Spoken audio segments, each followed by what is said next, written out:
What's up, everybody? Welcome here to Pop Culture Philosophers. Welcome here to PCP Movie Night. I'm your host, Rockin, Robbie Bills, and tonight we're talking about 2014's The Equalizer, which is starring Denzel Washington, directed by Antoine Fuqua. We're going to be talking about this movie tonight because we are in the midst of Crew's Choice, and it is today Jelani's birthday, and this is Jelani's pick, The Equalizer, a movie I've never seen. Now I have seen it. This was the start of, at least to today, a 3-part franchise. There may be more. You never know what Denzel's going to do. But it is Jelani Day. It is Jelani's pick for Crew's Choice. So let's introduce him at the head of the panel. It's my man. Happy mother effing birthday to my favorite mov stepper of all time, Jelani Penny. What is up, homie? How you doing? Station, man. Yeah, happy birthday to me. Thank you for inviting me for this lovely discussion on Crew's Choice. I am so glad to be here. I'm so glad that there's a panel talking about a movie that I have enjoyed for many years, and hope they enjoyed it too. Hopefully, we don't have a weird funhouse situation with The Equalizer. We will see. But I love this movie. It's one of my. It came at a time. It hit me the right way. I really wish I could have been like bold enough to make a trilogy. Would be like, let's watch all three. They're basically the same. I would be like, even though it's gonna be your birthday, nah, man, we ain't doing a franchise review, man. Come on, man. Franchise review for my birthday. Y'all already complain all the time about how many franchise reviews y'all have to do a year. Hey, this is a trilogy, buddy. This is a trilogy. Trilogy is a little bit easier to get through.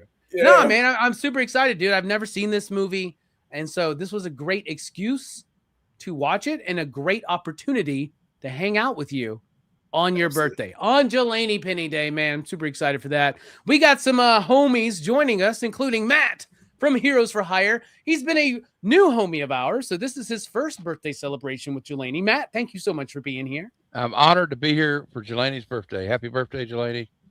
It's been a pleasure getting to know you, and it's also one of my favorite. Man.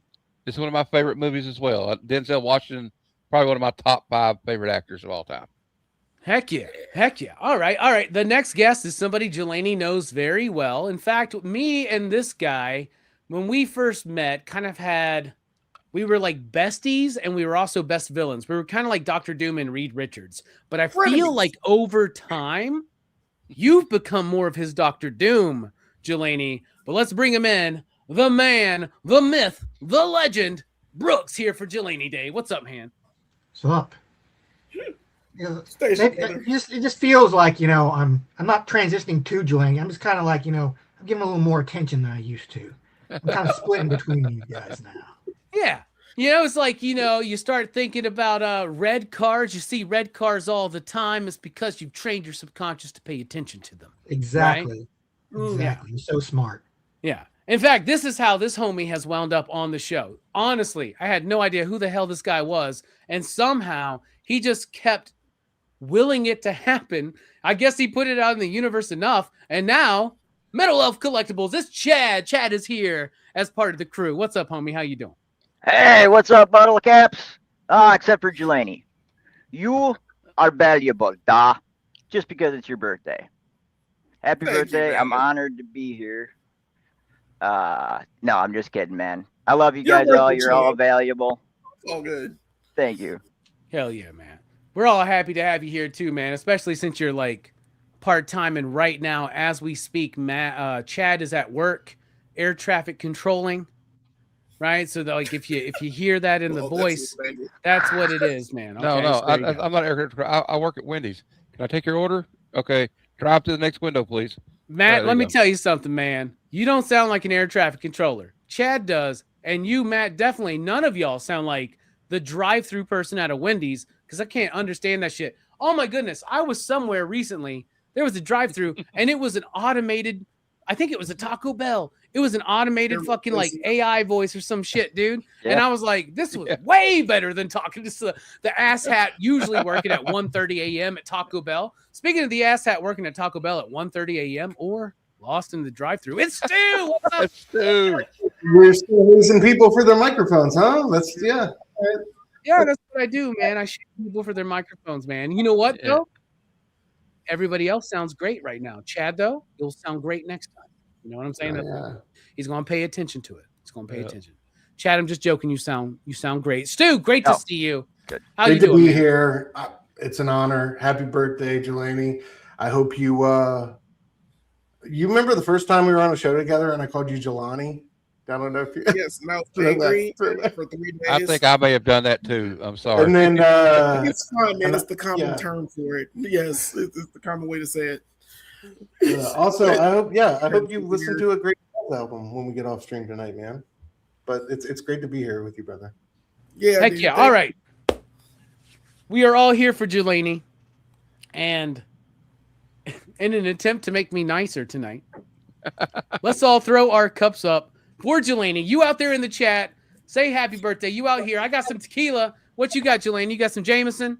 I got some Jameson. What you got, Matt? Water.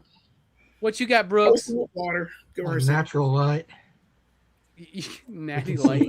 Natty light, buddy. Hey, I love that good. Matt says water. Everybody's like respectful. You say natty light. Everybody. What?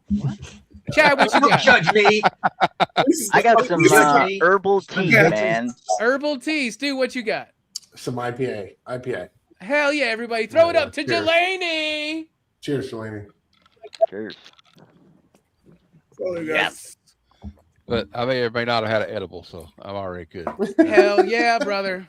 Yes, and this Speaking of herbal this bud's for tea, you, brother.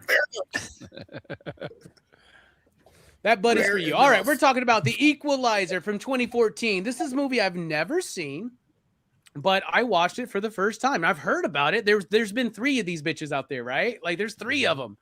And I love Denzel Washington, man. Like, what's my favorite Denzel Washington movie? That's a whole conversation for another day, but instantaneously in my head, I think of Malcolm X. I think of Training Day. I think of Glory, honestly. I really love Glory. I haven't seen him in Gladiator 2 yet. Very excited, actually, to see that. I have a homie who's a professional photographer, right? Who got to, he didn't photograph Denzel, but he got to photograph a model in a house that he then found out while he was there was owned by Denzel Washington. Because he's going, do y'all see these motherfucking pictures? What's up with these pictures of Denzel and all these random people in this house? Like, are they obsessed with him? Is that he's their cousin or something? They were like, oh no, this is Denzel's house. He's like, oh my God, I'm in Denzel Washington's house. Like, are you serious? This is crazy, right? So I was really excited to check this movie out. I didn't quite know what it was. I knew it was based on the 1985 television series, which ran for about 4 seasons, I believe. I vaguely remember this show from when I was a kid. It wasn't something we were into. I remember more the Rockford Files, which is crazy because that book or that show was already, I guess, in syndication and done, right? But The Equalizer wasn't something that was on my radar. But when I watched this movie, first thing, Denzel slays like he always does. He's amazing in this movie. And they wanted to make a superhero type film for Denzel playing a regular guy. Mission accomplished. That's what you did. This dude is a superhero. He's Batman. You know what I'm saying? But he's also just a regular guy trying to have tea and talk to the community and find some kind of connection with people. I really, really loved his character in this movie. I don't remember the TV show, so I don't know how comparable this character's version is to the television show. It's or how even this whole concept, right? But we'll get to that, right? Yeah. But what I loved about this movie was Denzel's performance, and I also learned how earnest the movie felt. And it also really took time to build, and I appreciated that. It felt like a movie from the 70s, like a new Hollywood era movie, something Friedkin or Coppola would have done in the early 70s. It feels like that, right? French Connection, Godfather. It has that kind of a pace with the structure. The problem to me with this film is it kind of tries to do that, but it also tries to do what was new and hip at that time, which at honestly, I'll get to this. I think this movie it's trying to balance two different styles. I think the movie, it's okay. It's solid. It's not mind-blowing, but it's really good. But then when I start thinking about it, the first thing I thought after I watched this movie, when did John Wick come out? Looked it up. John Wick came out, I believe, 2014. I believe John Wick came out a month after this movie. So there are similarities, meaning a retired somebody with a past we don't quite know, and the wrong motherfuckers done fucked with them. You know what I'm saying? But there's differences too, because like with John Wick, this dude we'll get into this more later, but John Wick, and what's the character's name in this movie? Roger or something? Robert McCall. Okay. So both characters live in isolation, but John's not trying to connect with people after the death of his wife. This character, Denzel's character in portrayal, is. So there's a difference, but there is something similar. But also at the same time, this is not like all of the John Wick ripoffs we've gotten that use neon lighting, the same cinematography, the same action sequences. This movie is different. In fact, I used to think John Wick might be one of the most important modern action films as far as influence in current day modern action films. I think it's John Wick and The Equalizer. And then we can go back. We could tread both of those influences all the way back to Man on Fire. Right? And we Taken, like I feel like Taken was a big one too. Taken, there's a lot like there. John Wick, Taken, and in the Equalizer all together would be the best super group ever made. All right. So these are some ideas that I'm putting out there in the ether in case anybody wants to help tackle my thoughts about the movies tonight. But honestly, I really loved it. It was a great movie. It was really solid. I would watch this again. I want to watch part 2. I want to watch part 3. This is setting up a franchise. It's making Denzel Washington a superhero. And thank God it's not a Marvel or a DC superhero, but he is a superhero. He's a vigilante. Not really, because here's another difference between him and John Wick. John Wick's on revenge. This dude decides, I can't stand to watch this happen to this woman. He's about what the Equalizer truly represents. And I love that at no point in the movie does he say, I am the Equalizer. If he would have done that, this movie would have dropped a whole big. I'm telling you. Jelani, you picked this movie. What do you think about it? Happy fucking birthday. Thank you. Yeah, he was never going to say that in this movie. He's too badass. I love this movie. That's why I picked it. I've been trying to pick Blues Brothers for my cruise choice for many, many years now. And I don't know why I haven't picked Blues Brothers for us to talk about, because the music is all I want to talk about in that film. If you would have picked Blues Brothers, we would have gotten another across the board 5 you dig rating. I guarantee you, man. But Jelani's saving that for the right year, man.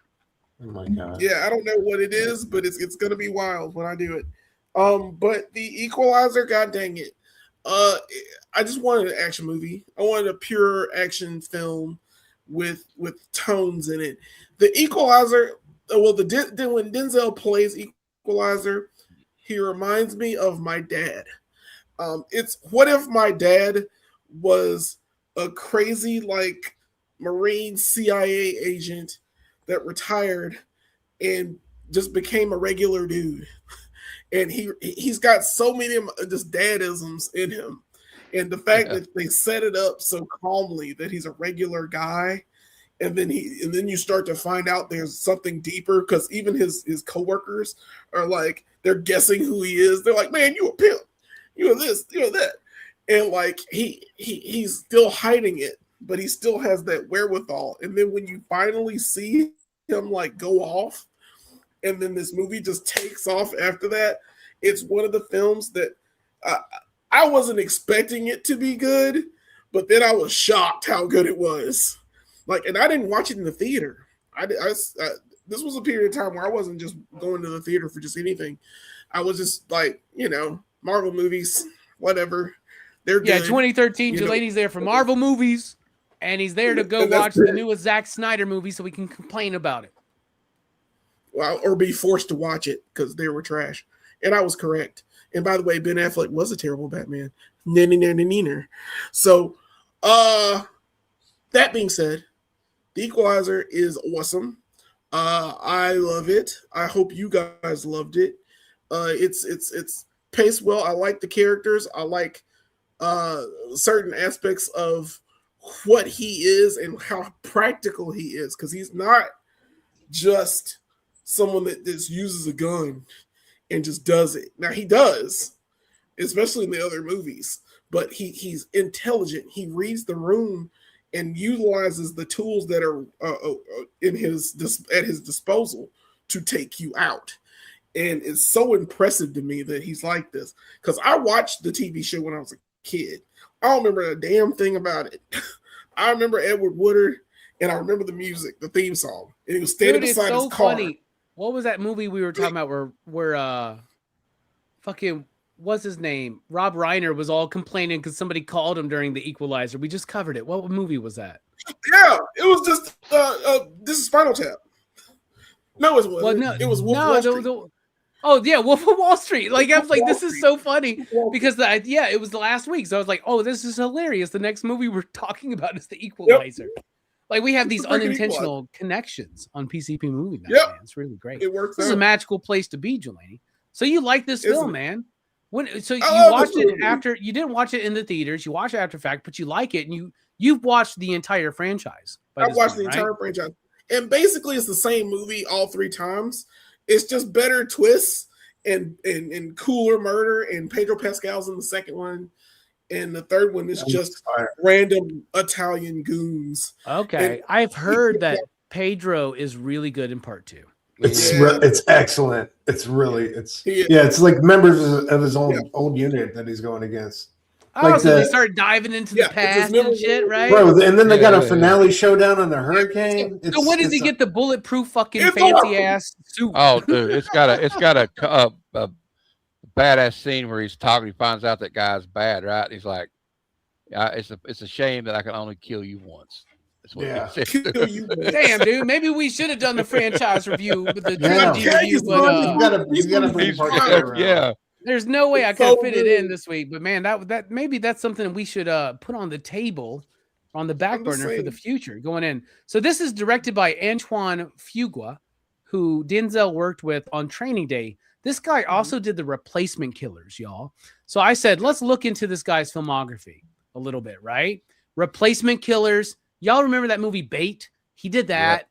Yep. That movie's okay. Then he did Training Day. Tears of the Sun. I love that movie. Underappreciated Bruce Willis war movie, right? Oh, it's Bruce Willis. That's right. He did the King Arthur movie that sucks, right? If y'all remember that. But then this is what really got my attention. He did Shooter. Y'all remember that movie Shooter? Yeah, with Mark Wahlberg. Mark Wahlberg. Yeah. That movie was actually TBS. Love that shit. Yeah, that movie's better than people think. And he did that recent remake of The Magnificent Seven. And he did the Equalizer 1, 2, and 3. Southpaw. I haven't seen that one. I've heard good things. Southpaw's brutal. Yeah, Jake Gyllenhaal. That's Jake Gyllenhaal. Yeah, that's a great movie. Yeah. That's pretty good. And this movie has a budget. He's a great director. I love it. I love it. The reported budget is somewhere between $55 to $75 million. What? Like, just give us the fucking number. But it made just shy of $200 million, which is obviously why they did another one. Jelani loves it. I'm ready to talk about it. Jelani's already shared his thoughts. Of course, he's going to elaborate on those throughout the night. Matt, what do you think about this movie overall? It's one of my favorite Denzel movies. Just it's we know Man on Fire was kind of like this movie, and Denzel's good at playing like the stoic kind of badass dude you don't know is a badass, or everybody else doesn't know he's a badass, and the man's just trying to live his life. His wife's gone, and I feel like also though he feels a lot of guilt for some of the work he's probably done. Mm-hmm. And I think he finally just had enough of seeing bad stuff happen to good people or people trying to do better. And I did some research on this too. He worked for the Defense Intelligence Agency and Defense Clandestine Service. And I looked this shit up earlier, and you probably don't want to know what these guys do. I mean, they infiltrate terrorist organizations and shit. So and they do wet work. If you know what that, I don't know if you know what that means, but it means they kill people Political assassination. We've all read the Will Portacio comic book, man. Right. We know what the We have nothing to do with it, bro. I just like when that scene when he goes in there and that guy's trying to talk shit about him in Russian and he doesn't act like he knows what it. And then he goes and he takes his watch and sets the timer. He's like visualize what they're doing, and he sticks that corkscrew up to that guy's like chin. I'm like, oh my god! And like the most cold-blooded line in the movie is when he sits down next to the guy bleeding to death and says, "Your life's going to end on this funky ass floor for $9,800." This motherfucker is Michael Myers with a stopwatch, man. Yeah, and like he's already like figured out like who he's going to take out first, like who's the immediate threat, which is what they train people like that to do. So they try to make a little bit of realism, although it is over the top. I don't know that anybody could take out 8 big ass Russians like that, but like also it's so satisfying to see all these people get killed because they're all horrible people. Like even David Harbour is good at playing like a snivel little bitch, you know. And he's like, "Oh, you ruined my life." He says, "You ruined your life already, pal." You know, I just love this movie. Yeah, and like it was like a whole line of these kind of movies, and like you're right, Robbie. It does remind you something William Friedkin may have done, you know, in the 70s. Also, something Michael Mann may have done in the 80s. I don't know if you ever see the movie The Thief with James Caan. It kind of reminded me some of the stylized stuff, and it kind of reminded me of that, you know. This motherfucker says, "I don't know if y'all have ever seen The Thief." We covered it last year, man. Oh, great movie.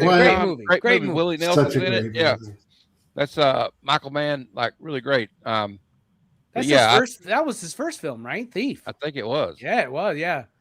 Somebody sent it to me and we covered it, man. Blew our minds, man. Blew our minds. And the best Michael Mann movie that Michael Mann did not direct was Risky Business, in my opinion. But you like this movie, and the reason why we were talking about and the reason why we were talking about Risky Business was because Brooks had to pick that for Cruise Choice one year when we did Tom Cruise picks only, and he was like, "I don't fucking know." And I was like, "Well, you know, what's about the one with him dancing in his underwear, man? Pick that one. That was a good one." Brooks, though, this is your first time watching The Equalizer as well as me. What did you think about it overall? Yeah, it's like, you know, I really enjoyed this movie. Like, this isn't my first, of course, wouldn't be my first Denzel experience. My first Denzel movie was Virtuosity, way back in the 90s. He's great. Oh, to him, bro. Let's go, bro. I love the Virtuosity, man. That's why did nobody have the balls to pick that for Cruise Choice? Let me just say that. Russell fucking Crowe. Like, come on, man. Unbelievable. Yeah, but like I've always loved Denzel's style. Like, you know, he has this way of where he's very stern and very serious, but then he like smiles and he becomes like so amicable and you're like, oh, but then he can like go back into it, you know, he kind of like takes you on a roller coaster ride sometimes. That's like makes it a good thing for like an action star, you know, because like he can like be walking up to a villain and be like, you know, be all stern and then like, you know, smile and put him off his guard and then like, you know, go back to being stern again. Like, also, we all got that person in our life who can like say something that's like a joke, like an insult, and we're just like, what? And then he just like looks at us and we're like, my soul is crushed. And then he just goes, my man. And then you're just like, it's all good. Like he's got that kind of like, I can be stern. Yeah. He's like the best teacher / principal we've never had. Yeah. You know what I'm saying? You know what's like also if they great? remake Lean On Me, get Denzel to play Morgan Freeman's character, man. Like, you know that's like the same dynamic. What else is great about him when he looks like he's in a situation that's stressful, like those guys we were talking about earlier? It seems like he plays it like his pulse didn't even jump up above 80. You know what I mean? Like he's just like, I'm not even worried. Hell yeah. That's the kind of thing about his character is like he's so cold. He reminds me of Taro Sakamoto from Sakamoto Days anime. It's kind of like, you know, he's kind of like a retired guy, but he's like so badass. And, you know, I like the fact that, you know, like unlike Sakamoto, Sakamoto's thing is he has a family. Like Denzel, not so much. He kind of has like, you know, friends, but he's still kind of like a lone guy. But he's doing like, I like his motivation is like, you know, he sees all these bad guys around. He's like, why don't I just, you know, use my skills that I've acquired to, I don't know, kill these guys. Like, and, you know, I think that's, you know, vigilante justice is kind of a complicated thing, but like, you know, in Denzel's case, I think his character has the kind of like, he's good enough judge of character where I'll let it slide, that he's like basically going around like murdering guys. And like, I think the biggest problem with this movie, like, as much as I love it, like, I think the villain's pretty weak. Like the guy, he's like, he feels like he's almost into the Walker, Texas Ranger, like strata, but he doesn't quite make it there. Dude, like, throughout this whole movie, I kept going, is this Doug Ray Scott? Because this is the worst villain I've seen since Mission Impossible 2. Yeah, I'm going to kill you. His accent is terrible.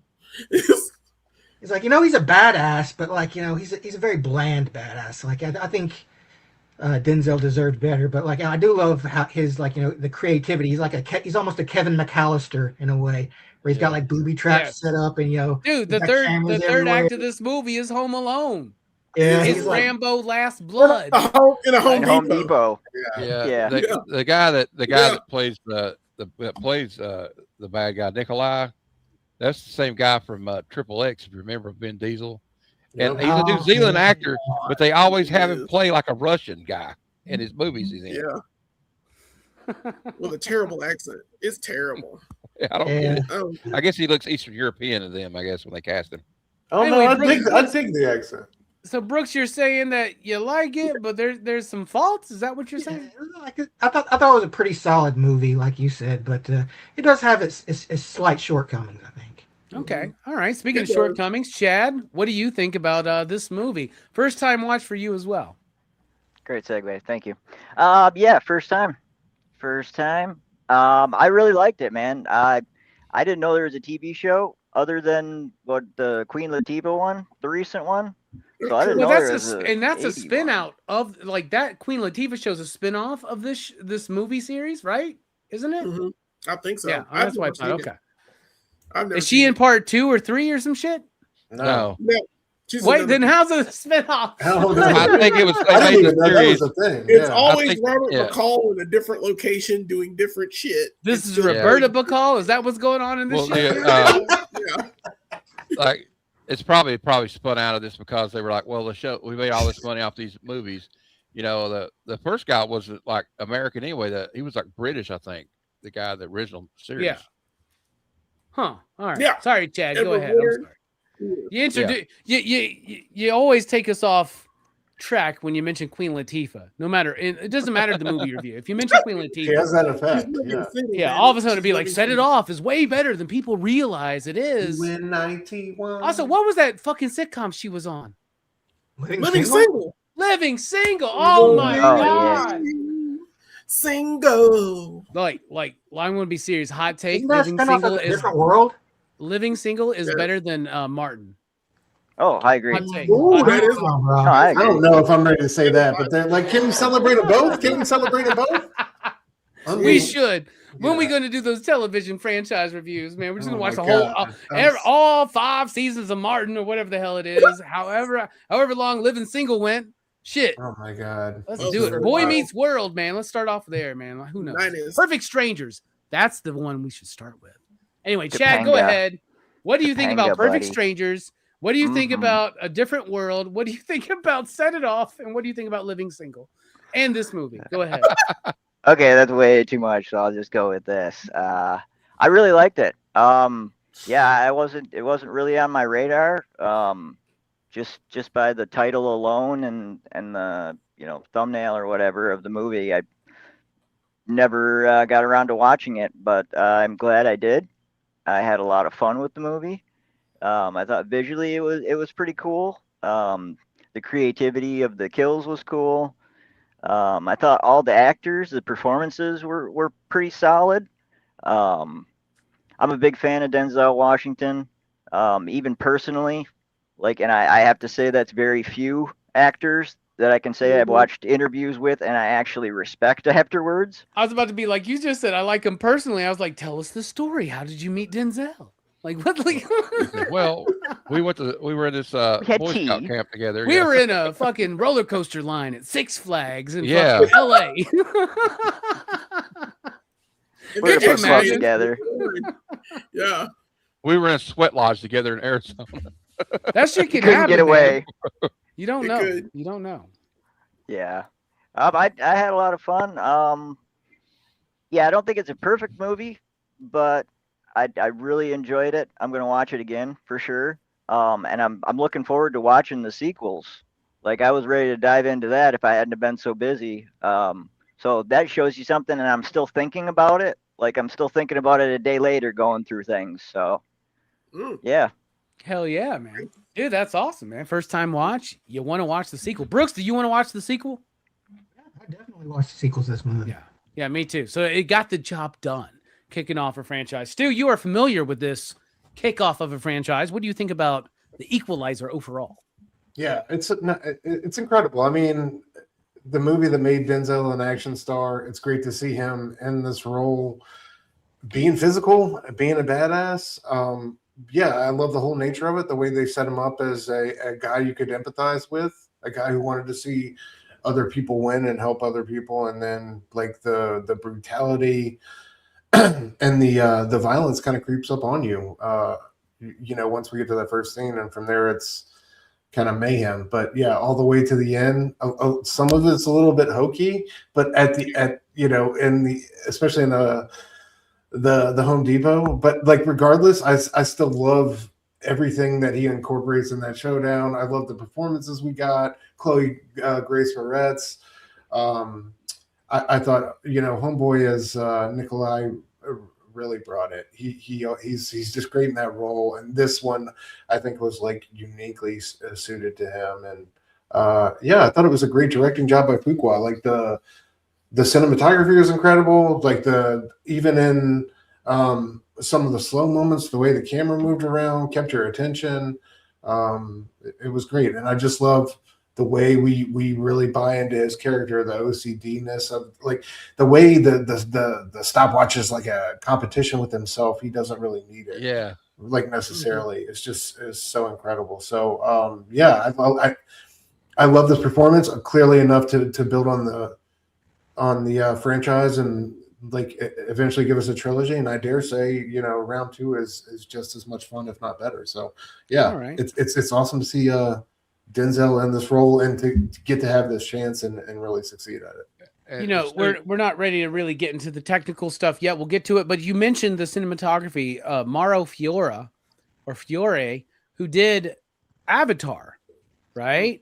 But then also did Madam Web, but not Avatar 2 or 3. So I don't know what that's saying about his career or where he's gone. That's all over the place. Yeah. Damn. I know. I mean, damn. All right, let's talk about the cast before we get to the technical aspects of the film. The movie's got some great cast. Obviously, there's one that overshadows every fucking buddy in this movie. Jelani, it's your pick, your birthday. You get to go first. Who you want to highlight in the cast? Damn it.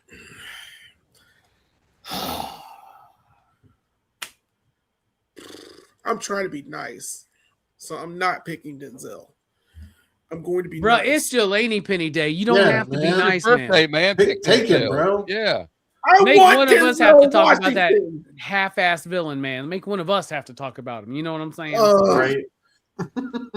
Denzel Washington is a character. Once again, like I said, it's like if my dad was a badass DIA officer. He's just that guy. He's that dude, and he's so calm and collected. And like, it feels like he actually played this character so well. Like all he wants to do is help everyone around him, and help everyone improve and make themselves better. And when he sees that someone is hurt, he not only helps that person out, he takes out a fucking Russian mafia doing it. And it's so impressive that he gets to one level and then moves to a completely different level. Yeah, he's like, I'm just going to take all of them out. Let's just get everybody. Fuck not the guy that beat her up. We're going to kill the enforcer guy that's sent after him. Everybody. Let's just. Are you telling me you just killed Denzel Washington's dog and stole his car? Is that what you're telling me, man? You're telling me? It's crazy. I've never seen a character like that until, of course, John Wick. Right after that.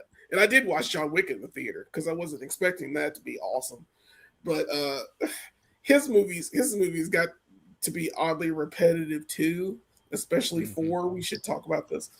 I think we are somewhere. I think Fable and we're talking about the John Wick quadrilogy. Yeah, when we did the John Wick franchise, there were only 3. Right. There's 4. There's 4 now, and the 4th one is kind of not counting their TV show and all that stuff. Yeah. Yeah. And the 4th one should have had Halle Berry in it, would have fixed it. But skipping back, and John Wick needed a spin-off TV show with Queen Latifah. If Queen Latifah was in the Continental, and it was kind of like a mix of Living Single and John Wick, that would have been fucking awesome. Could you imagine that? Or independent single black women, goddamn holding their own in the world of assassination culture. And we could have had Steve Martin, her co-star, and bringing down the house in it. It'd have been great. Yes. And we're bringing Gina back, man. She's a character, and she's the actual character from Martin. Damn, Gina. Damn. But yeah. And then we kill her off, and then she's playing the character from House Party. Anyway, moving on. Go ahead. We've never done House Party, by the way. That's a franchise review. We should do House 1, 2, or 3 of the crappy remake. We should just do 1 and 2. Let's just do 1 and 2. Like, hey, House Party 1 and 2. Anyway, we'll just do a double feature night for House Party. Anyway, so are you picking Denzel, right?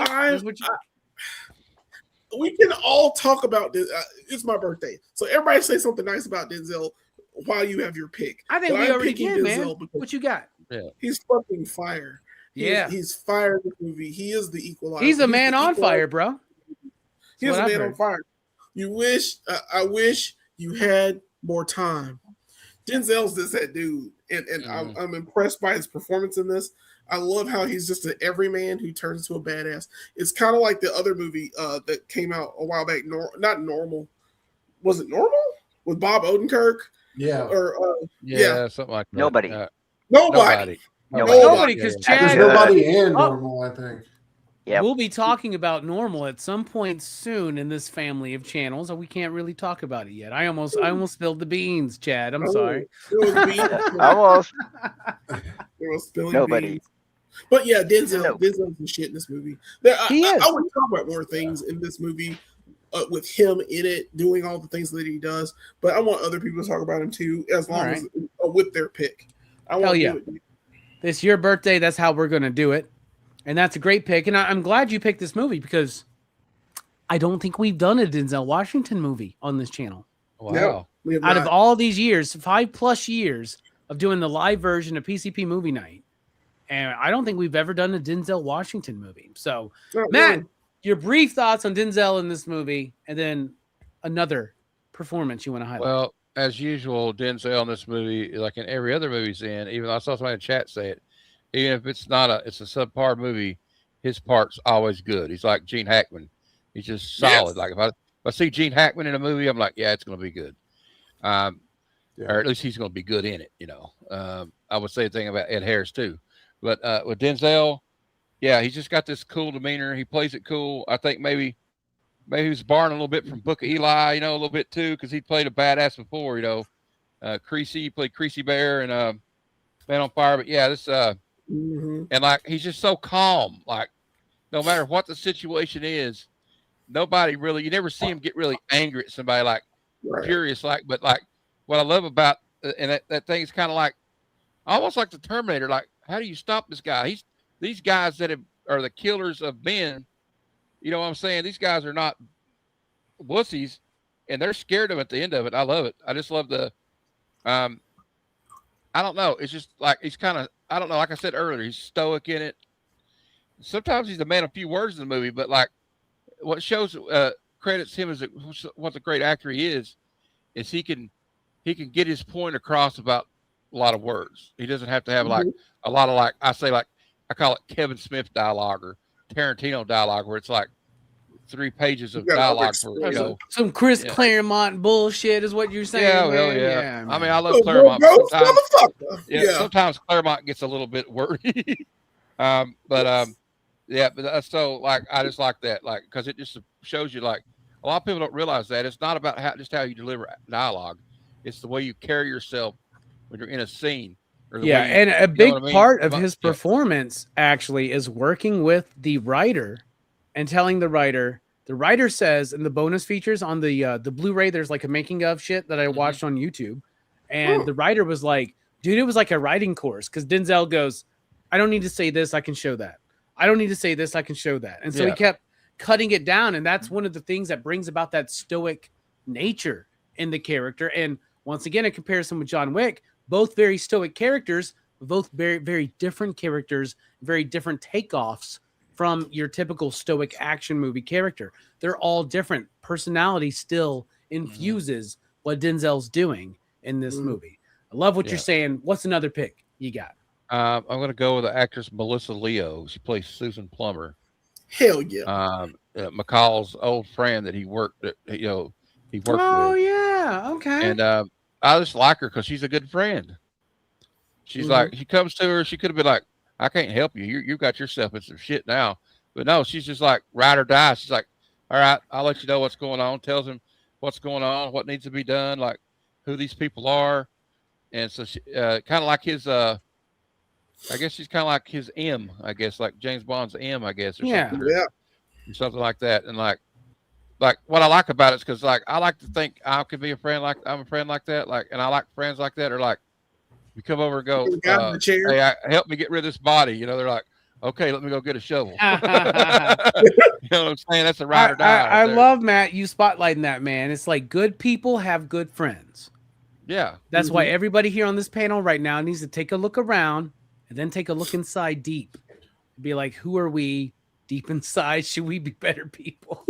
Look who we are with. Anyway, that's a great pick. That's a joke. That's a joke. I know.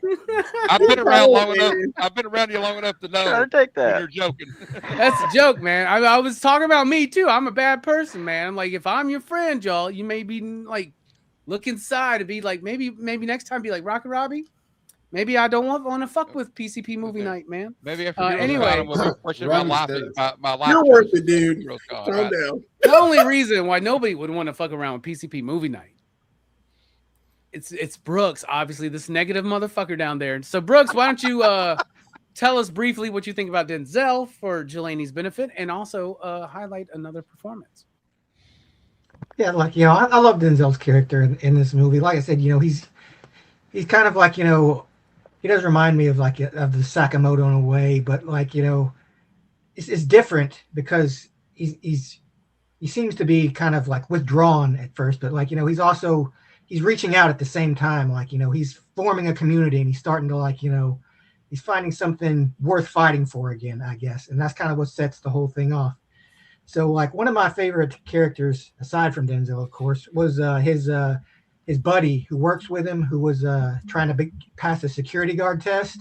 I thought that was kind of a cool thing. Like, you know, he's like, you know, trying to get this kind of schlubby guy and kind of like whip him into enough shape to be the ever important security guard. I swear to God, dude, just in the cookie cutter way they usually do these kind of movies, I was like, this guy's got to have some Netflix stand-up special. He's a comedian, right? Like he's like why is that not like, it feels like that's a role for a stand-up comedian in like a typical movie, man. Yeah, he's definitely like schlub coded, to say the least. Schlub coded. He's all right in the movie. And maybe one of my problems with the movie is as soon as he showed up, I went, all right, I swear to God, y'all, I'm watching this movie. I'm like 15 minutes in. I'm like, so whatever shit goes down in this movie, it's going to end with this dude being the security guard at like a hostage situation at this Home Depot or Lowe's or wherever the fuck they're at, right? Yeah, like it was a little predictable. You can kind of pick it out with some of the other characters because Denzel is incredibly written and incredibly performed. I would say that maybe some of these other characters are underwritten and a little cliche. And that has nothing to do when Denzel's shining his light upon you, of course you're going to look a little less bright by comparison. Bro, let me tell you what. If we all had Denzel Washington every day telling us, yo, what? No potato chips today, bro. Yeah. Move this. The way he makes that man break down the sandwich, he's like, I want all the ingredients. Like, I don't want to have that stern gaze upon me. No potato chips. Bro, if we all had a Denzel in our lives, we might have better friends. Yes, I love how we might be fucking around on better YouTube channels. You thought he was gonna get away with the potato chips? Really? Like, come on, man. I'd be like, man. That crunch is some really crispy romaine lettuce I just picked up today, man.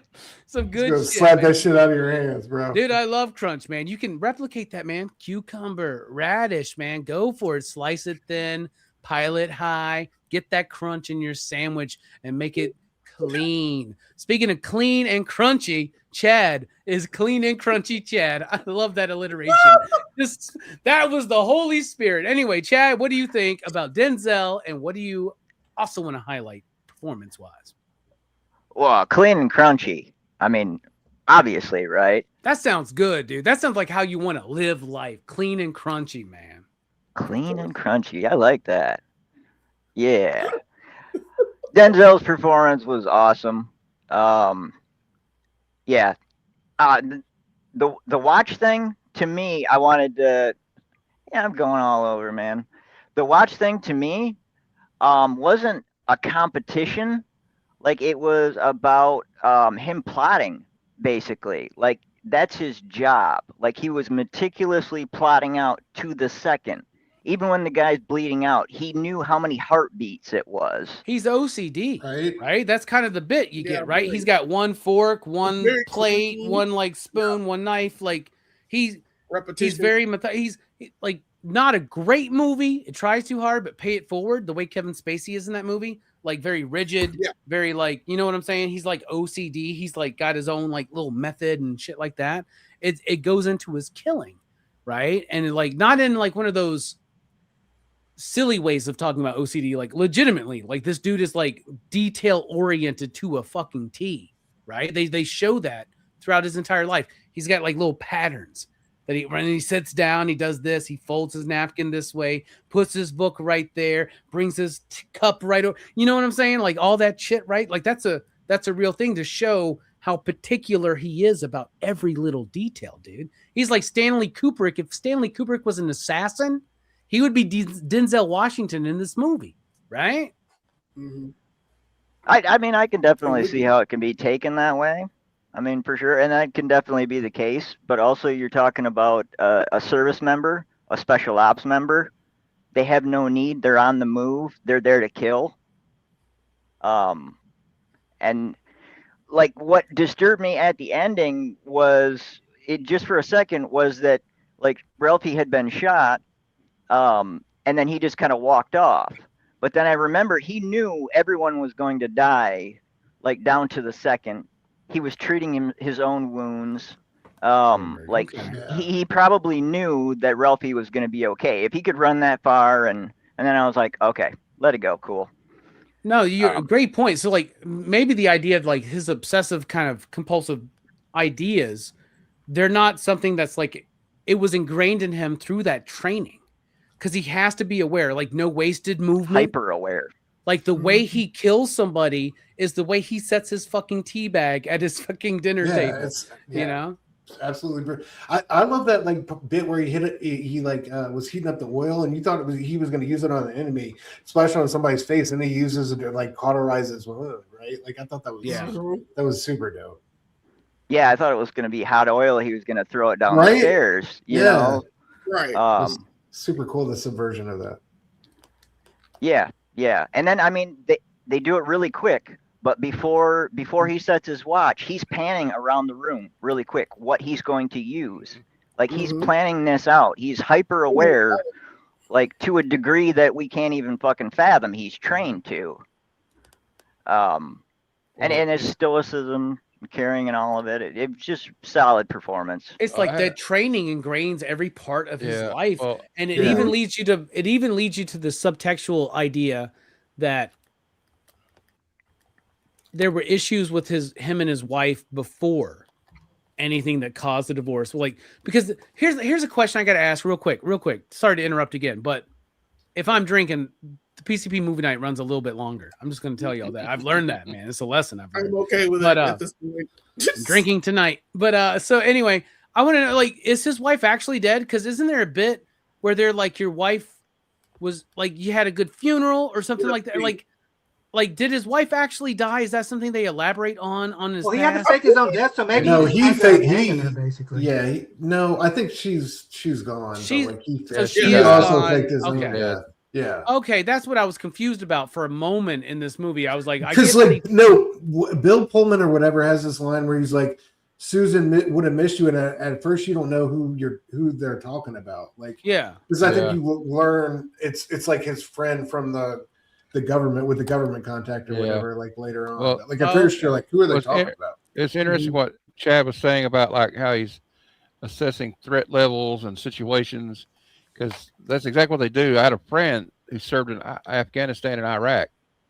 And they're used to the IEDs and stuff like that, you know. So like if you be riding on the road with him, he's always kind of, if he's in the passenger seat, he's always looking around. Yeah.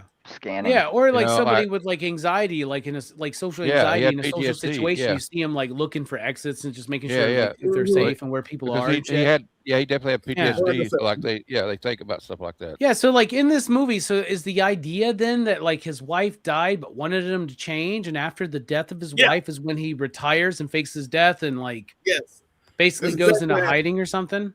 That's what happened. Interesting. Chad, I'm sorry, I stepped all over you. Sorry, Chad. Oh no, I'm glad actually, because I was confused about that shit too. So it got cleared up. So thank you. Yeah. Yeah. Cool. Well, they elaborate more on his backstory in the sequels, I'm assuming, right? It would have been cool to have some like flashback sequences or some shit. Once again, Robert McCall is Robert McCall in all three movies. They just put him in different situations. But do they don't do like any flashbacks or elaborate on anything? Nope.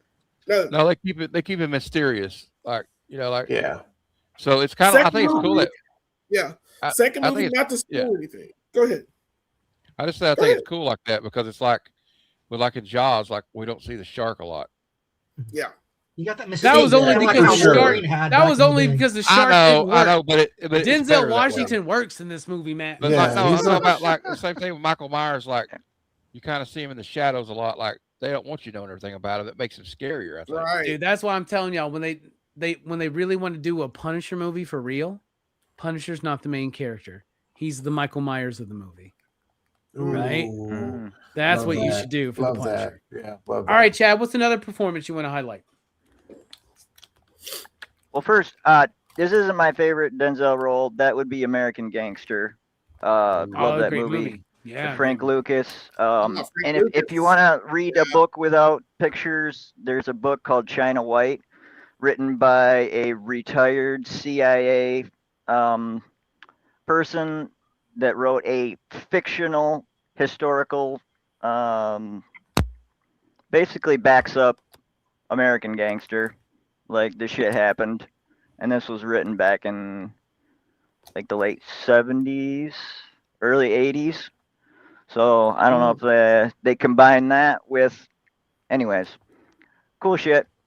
Great guy, great actor. And then on here, you picked Ralphie, right, Brooks? Yeah, you picked Ralphie. Security guard guy. Yeah. Okay, I'm gonna go with Teddy, the kind of Russian contract killer guy. Nikolai. Yes. Nikolai.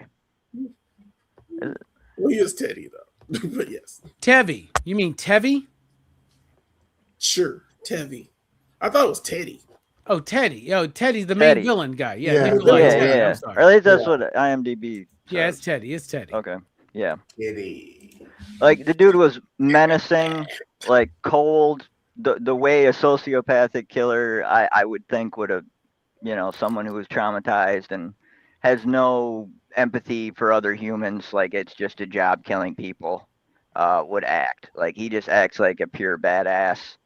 So I'm gonna go with him. No, he's pretty good, man. Honestly, like they have to show a lot to make us feel that he's threatening, but he does. He's able to hold his own with Denzel. That's not an easy thing to do, y'all.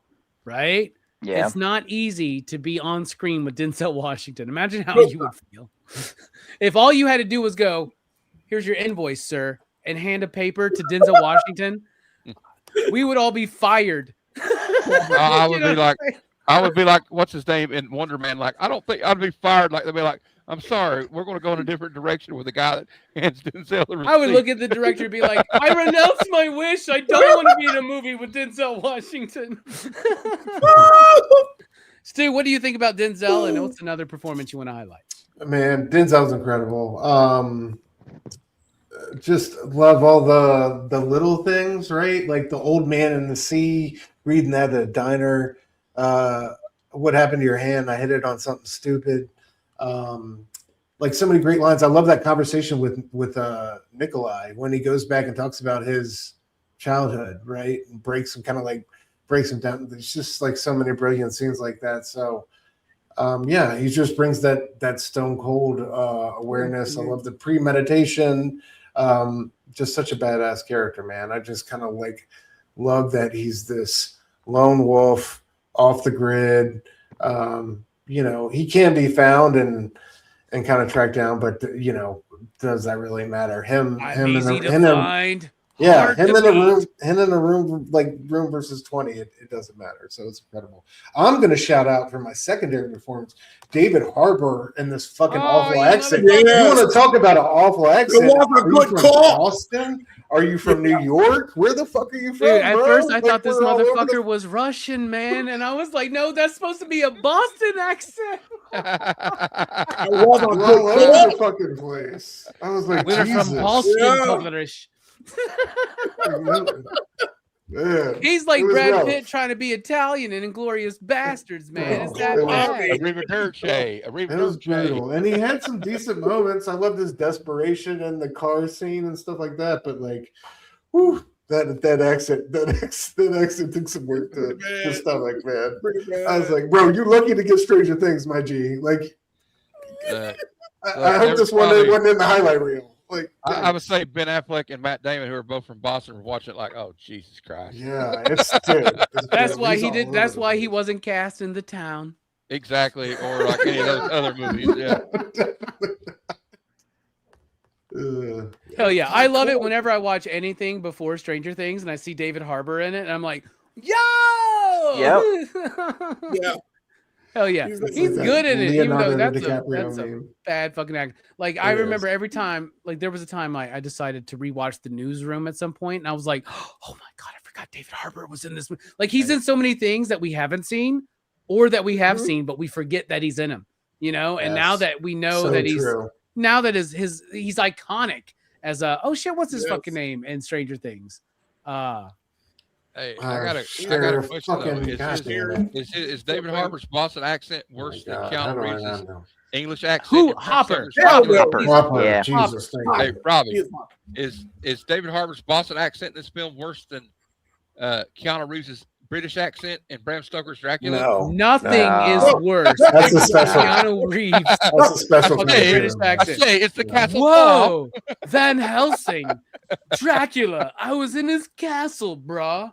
Like that's I really feel, dude. The only way I can make Bram Stoker's Dracula really work for me, and I love Francis Ford Coppola for the most part. I love that movie though. Well, I should say I love Godfather 1 and 2 and half of Part 3, and I love Apocalypse Now. Right. And with Dracula, the only way it makes sense is that's literally Ted time traveling and stuck in that position, and he doesn't know what the fuck to do, so he's just going. I love this movie. Ted from Bill and Ted. You know what I'm saying? Gary Oldman's great in it though. That's how I feel about it. Have you ever heard Al Pacino's British accent in that one fucking film? I forget. No, I can't even imagine what the fucking British Al Pacino. Yeah, look it up after he's the like show. Crumpets. No, it's like I don't even know how to describe it. It's incredible. Oh my god! All right, Chloe Grace Moretz, she's great in this film. She's really solid. I want to shout out her. She's good. Yes. And Bill Pullman, I love him. Was his character meant to be called Brian Plummer, or were they just like, Bill, we understand you haven't done this a lot lately. We'll just keep you alliterative to your actual initials and just make it easier for you, Like every fucking Jack Nicholson movie, his name is fucking Jack.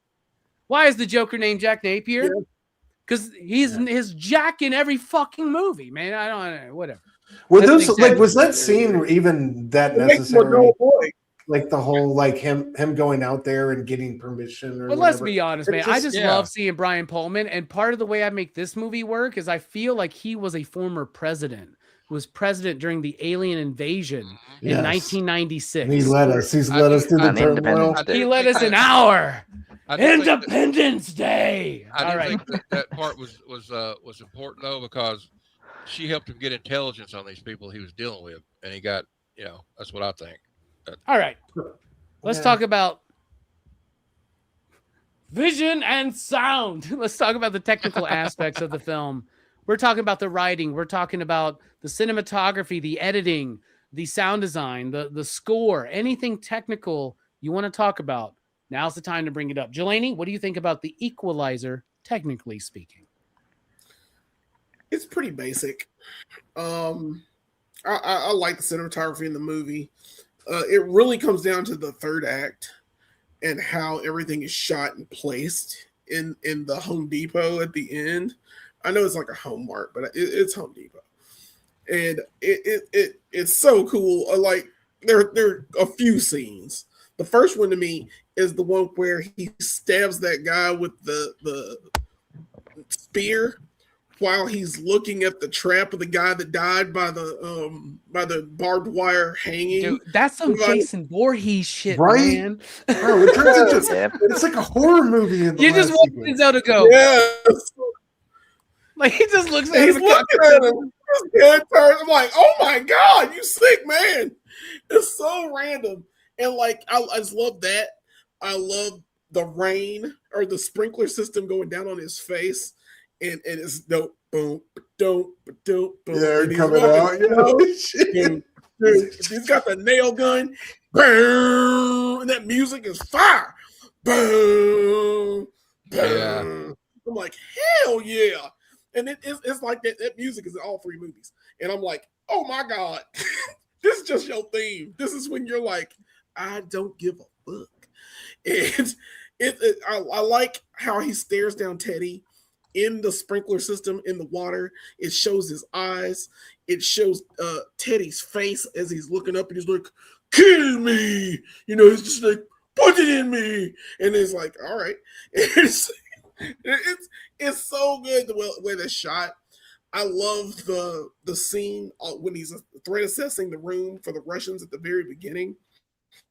And he hits the door like 3 or 4 times before he closes it and locks it, and he looks around, and the way it's shot, and it shows the room, and then it shows each person and what they're holding and what they're doing at the time he's going to be like, okay, I can kill this guy with this thing. I can kill this guy with this thing.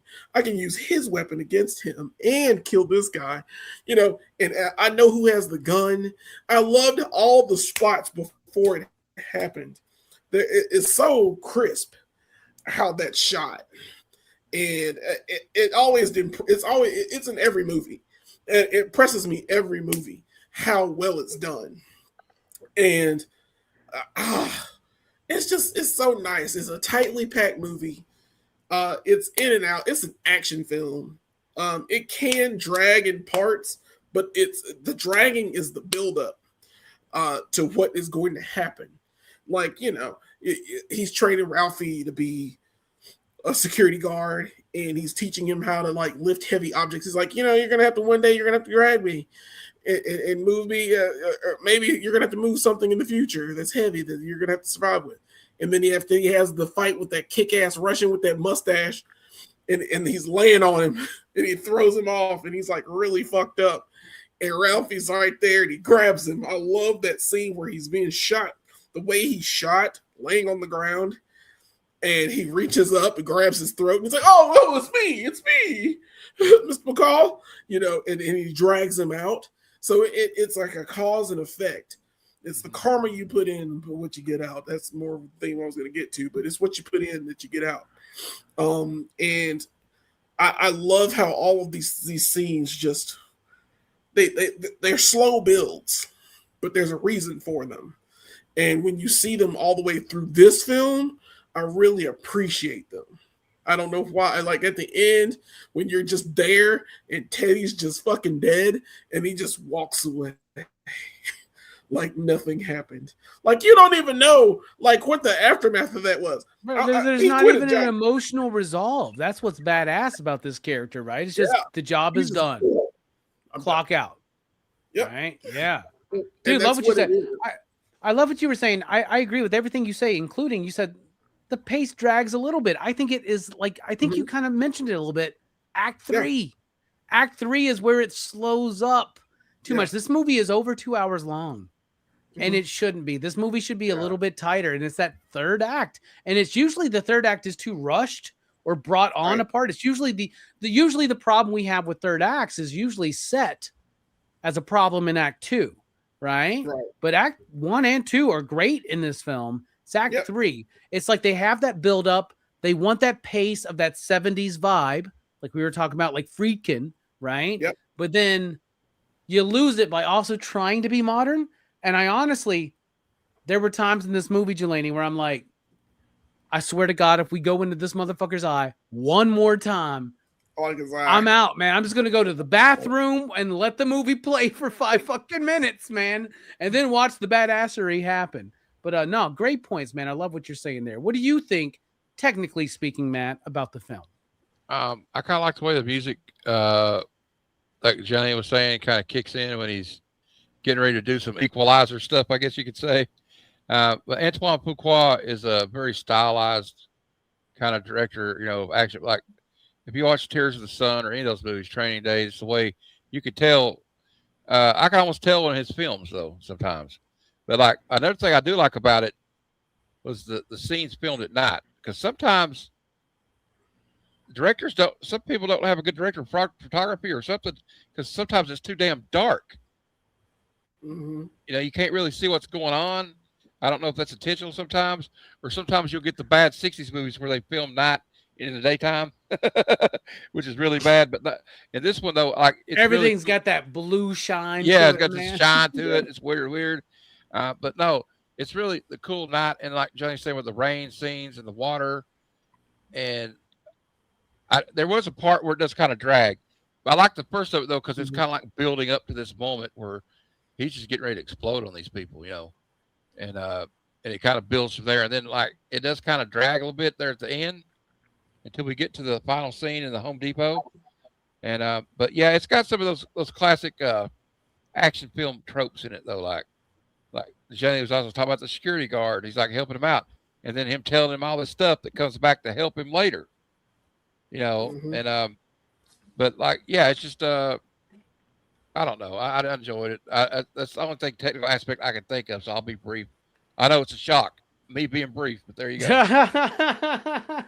No, it's like technically it's a very sound film. Yeah, it's shot very well. It's lit very well. In fact, I just watched for the first time. I'm not going to get too into this because I don't want to derail it anymore. I just watched for the first time last night Sinners. Ryan Coogler, whoever his cinematographer is, they do not know how to handle dark scenes. Black Panther 2 and Sinners, there's some issues there. By the way, loved Sinners. Thought it was maybe a tinge overrated, but that's mostly because I've had to live through a year and a half of everybody telling me how much I'm going to love this movie. So I can't really judge that film until I watch it a second time, I believe, right? And like get to sit with it for a bit. With eyes unclouded by hate. That's well, the way I got to really appreciate my friend Brooks, who I've known for over 25 years at this point. The way I got to learn to appreciate Brooks was not taking my initial reaction or response or judgment, but sitting with him for a while and letting like a second time with Brooks, a third time. And by the 69th time I hung out with Brooks, we were best buddies forever. So Brooks, what did you think about the technical aspects of this film? Well, I like this movie overall. I think it's got a pretty it's pretty crisp as far as runtime, but I think its main flaw is in the fact that it spends too much time with the villains and not enough with Denzel's character. But you know, that being said, it's like they're trying to keep Denzel's character very mysterious. So I kind of get it, but you know, I do wish they'd have given us a little more about him. You know, like a little more hints. You know, a few more breadcrumbs. You know, sprinkled for us to follow. Maybe if they would have spent less time with the villains, but you really. it's a weird. It's got to be a weird thing, technically speaking, like editing wise, with this film, because you got to make sure that everybody, like I said, I mentioned before, it's hard to be on screen with Denzel Washington. Imagine how nerve-wracking that is. Imagine trying to make sure in a movie, everybody, like your villain, feels as badass as Denzel Washington. Do you know what I'm saying? Like, that's got to be, like, editorially speaking. No Russell Crowe. Yeah, it's not the Crow, right? He just maybe it should have been. He just blazes through these motherfuckers. That's one thing about this movie. I never felt this motherfucker was in danger. That's what I'm saying. Why didn't we get a final showdown? Like, the nail gun was cool, but like we should have had a knockdown, drag out fight. Like, it was cool that he had it with Dude. Don't get me wrong, that was a great fight, but like that's been the badass villain the whole time, and he just got like the nail gun. To, I don't know. Yeah. We could have reversed that scenario. Was when his friends are in danger. That's where the suspense comes from, because like they can't fuck with the Equalizer. They can't fuck with But you know they ain't gonna kill these fucking like you know they're not. I don't know. Kill you know what? You know what? Save everybody. I kind of like that aspect because, like, this guy was like, okay, these guys that he's up against are used to just like destroying people's lives and just getting away with whatever they want, and they run across the wrong motherfucker. Right. And that's what it is. It's very satisfying. It's very satisfying. Yeah, that's what makes a movie like this so satisfying, because, like, just like Man on Fire that he was in, you don't feel any bit of pity for any of these people for what they've done. Yeah, well, and the big difference though in this one is it feels like this is the first time that he's decided to do this. It feels like he's we don't know the history, but it feels like he's had many opportunities to step in and chose not to. This is his origin story. Yeah. In fact, all Denzel and Antoine talk about in the making of special feature is this is a superhero origin story for Denzel Washington. Yeah. This is Denzel's superhero. And I'm like, yeah, I'm here for it. That's why I'm like, let's watch the fucking rest of it, man. Brooks, anything else you were saying about style and structure and sound? Yeah, the style is very 2010s, which is both a positive and a negative in a way. But the soundtrack, it kind of reminded me a little bit of Batman Begins at times. You know, it had that kind of like a kind of mood, I guess, to it. I could see that. It's got a good little like soundtrack score to it, man. It's got that like electronic delayed, like I love that. It's very subdued, but like you know, it's got a mood to it though. It adds a tone and an atmosphere that I think actually help the movie find an identity more so than help it not. Right? I feel like even the times where the movie is slow, the music actually helps carry its identity. I would say a little bit there. Honestly. A little bit. Hell yeah. Chad, clean and crunchy. What do you think, man? Clean and crunchy. I think stylistically it looks sharp. There were quite a few shots, even like the slow pan in the beginning with the street wires and coming down into the neighborhood. I thought that looked really good. It was kind of the rain scene where it was like a refraction, kind of a mirror image. I thought that looked really cool. Yeah. When Teddy there was like going to sleep, and he's kind of spread out on the bed like that, and he was kind of doing like almost like a snake kind of thing, or Bruce Lee in Enter the Dragon, like he was showing off the tattoos and shit. By the way, what the fuck is up with Denzel and Antoine and the Russian mafia? Like training they're day. Always, right? The Russians are always. Was this a revenge for Training Day? Was McCall? Was that Alonzo's brothers? There you go. That would be dope. It's all the same universe or something. They got nothing on me. Yeah, they had nicknames. One was Smoke, one was Stack. Anyway, what about you, Chad? You want to continue on, man? Yeah. So where it slowed down in the structure for me was, I thought it was pretty well paced, and I'm with you guys in the third act where it kind of fell apart for me and lost the momentum was when he went to go see his friends. Like I think they went too long on that, too many scenes, lingering on him. Like I get it, it's the calm before the storm, the big battle, but it was so much. And then coupled with the confusion of his wife, it's like they could have just left it at he faked his death and moved on. Yeah. You know what I mean? Yeah, they took too long to build. Like they took long enough to build into this story. Yeah. And then they needed to shrink it later on, I think. Yeah. Right. Like, how much of that budget did they use on the helicopter shot? You know what I'm saying? Like, that was, that And was let's be honest, Bill Pullman didn't even have to be in this fucking movie, man. That's 250 G's He right didn't. there, just Yeah. gone. You know, could have just They been needed her. to add Melissa Leo because at the time Melissa Leo was hot shit, and they were like, "Ooh, we could get Melissa Leo for a scene for this movie," and she won an Academy Award and like cussed in her acceptance speech for something. I Who the forgot hell what is she? I she's Bill Pullman's wife. Yeah, it's, Bill Pullman's wife. Yeah, it's McCall's friend. the one I a was talking central about earlier. feature of the second movie, but she's What else she been in? I forgot what else she was in, but she won an Academy Award. And when she was up there giving her speech, she said like "fuck" or something in her speech, and then she was like, "Oh shit!" And then it kind of went downhill. Oh fuck! I'm so fucking Oh, sorry. fuck. That's what I should do. If I ever win an Academy Award, that's what I'm gonna say. Yeah. So, but that's what she was known for a while. But she hasn't done much since. So that's how the Academy Awards go. But yeah, fuck. We all just keep stepping on Chad Sorry, tonight. man. I'm sorry, man. I'm sorry, Chad. Chatty Chad. Pat. Sorry. Yeah. What Clean we and do, we crunchy. step It's on all people. good, man. Yeah. Continue. Crunch. Snap, crackle, pop. Oh yeah, she was in the Fighter. Yeah, hell yeah. Yes, that's what it was. The fighter. All right. Absolutely incredible. in Sorry. that. Chad, you want to wrap up your thoughts? Sure. So I even thought the action scenes were really good. I thought they were shot well. Like you can shoot action scenes really boring, and I think that's part of the reason it was satisfying was it was shot well. Like you almost could feel the impact. You know what I mean? It was shot well. The rain scene you guys mentioned, and I'll also highlight the music. Like you mentioned it, Robbie. Like it added a weight and an emotion to like the slow scenes where he's just getting ready or building things. So it was good, man. Hell yeah.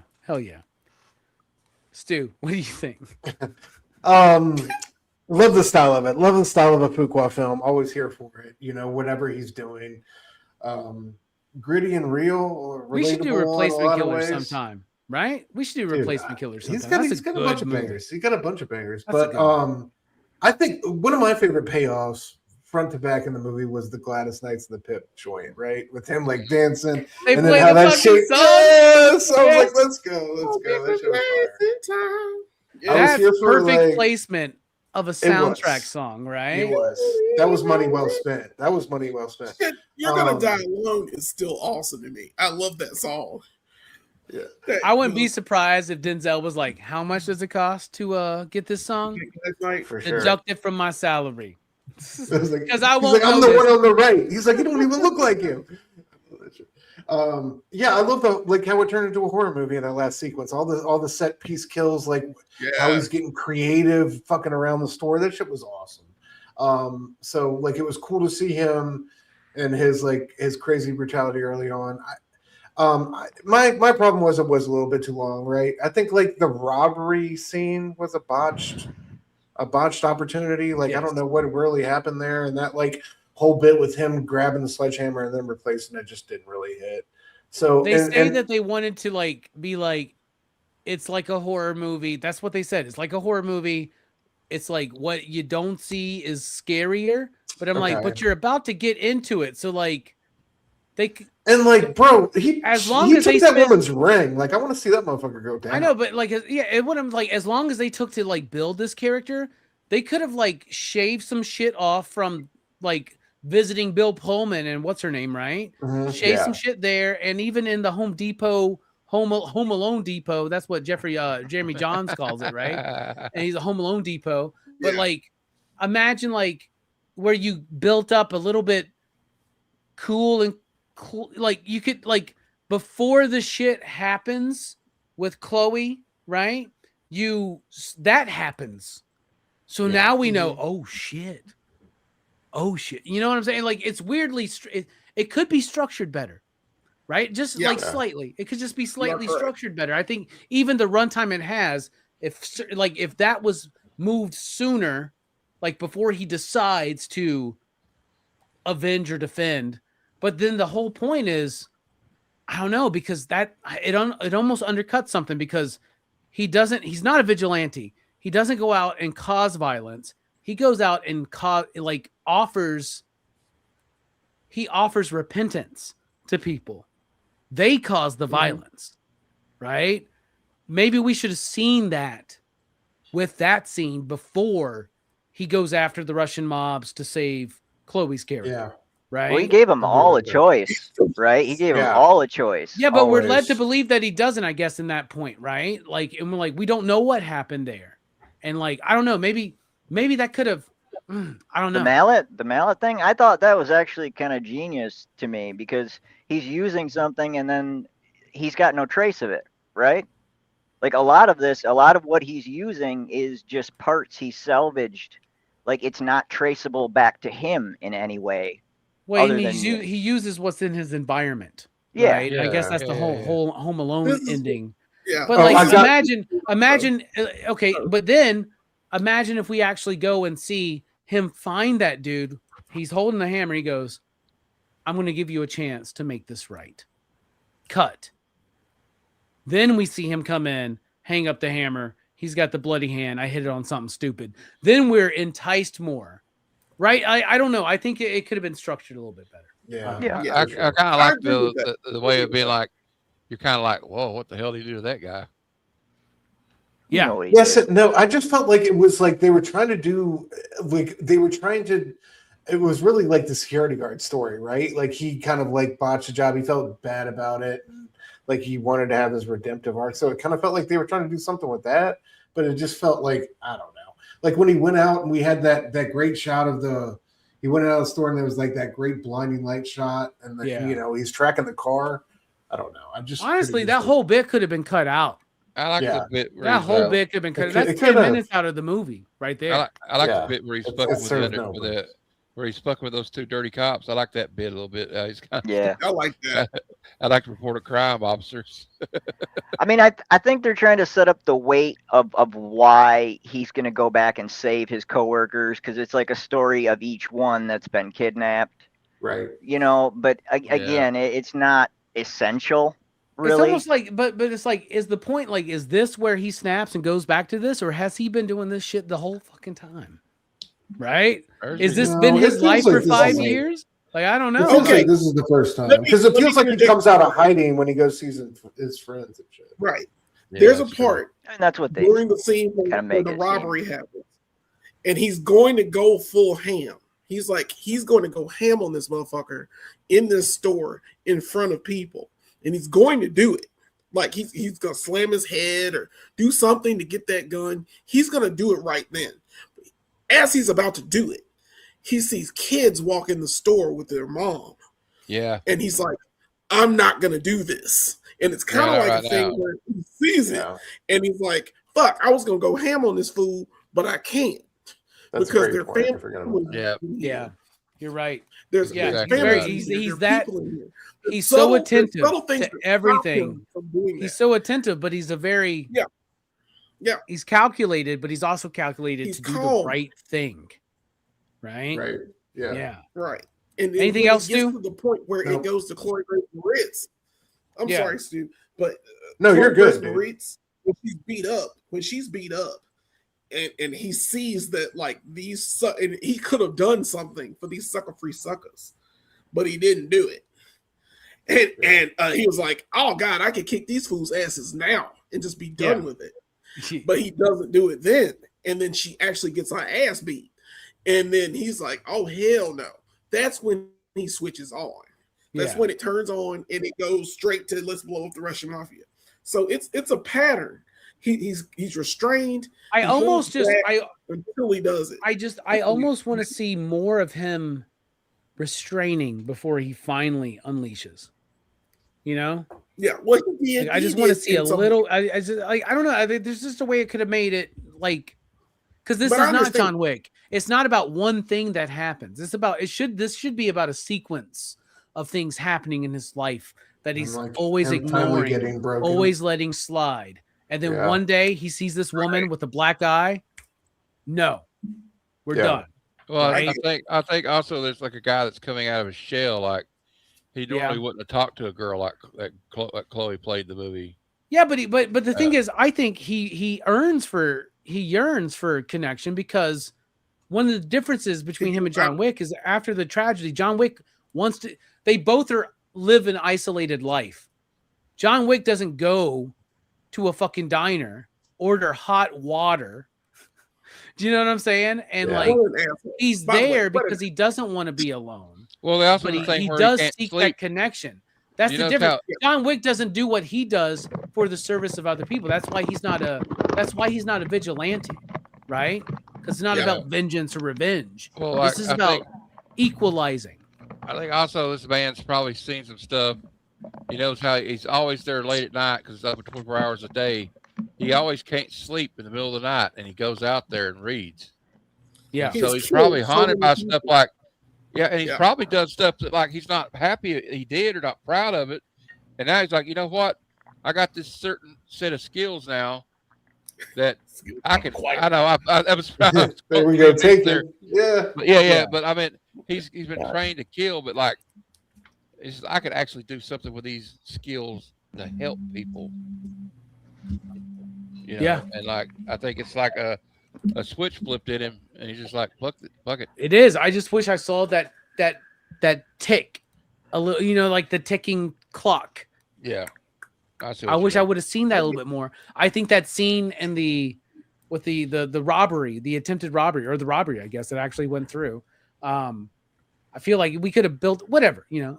We're not sitting here trying to correct the movie, because the movie is what it is. We had our issues with it, right? But I do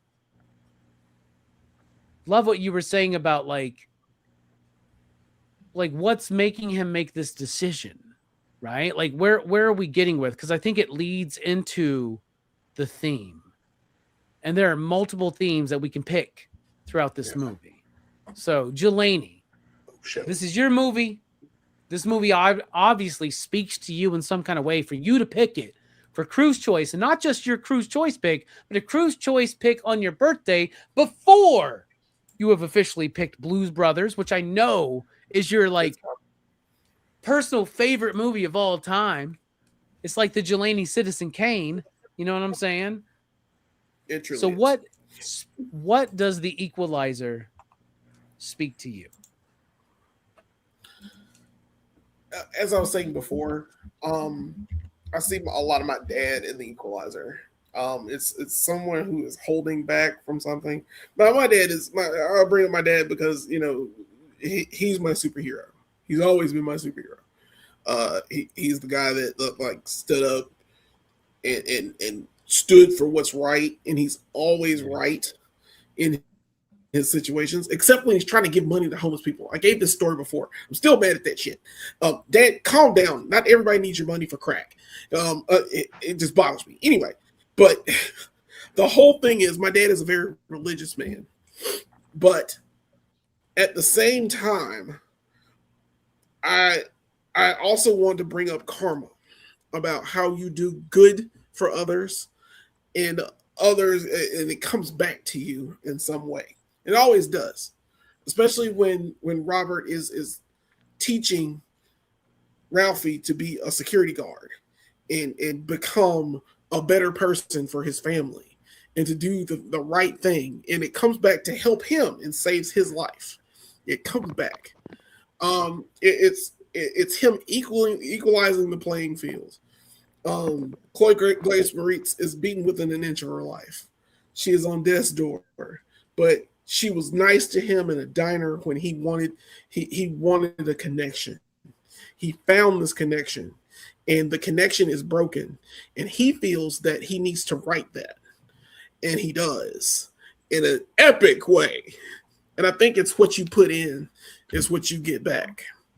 And I think even at the end of this movie, when she goes up to him and she's like, I have $98,000, or I'm sorry, I have $9,800, and I want and a bus ticket so I can get out of here and do something better with my life instead of being a hua.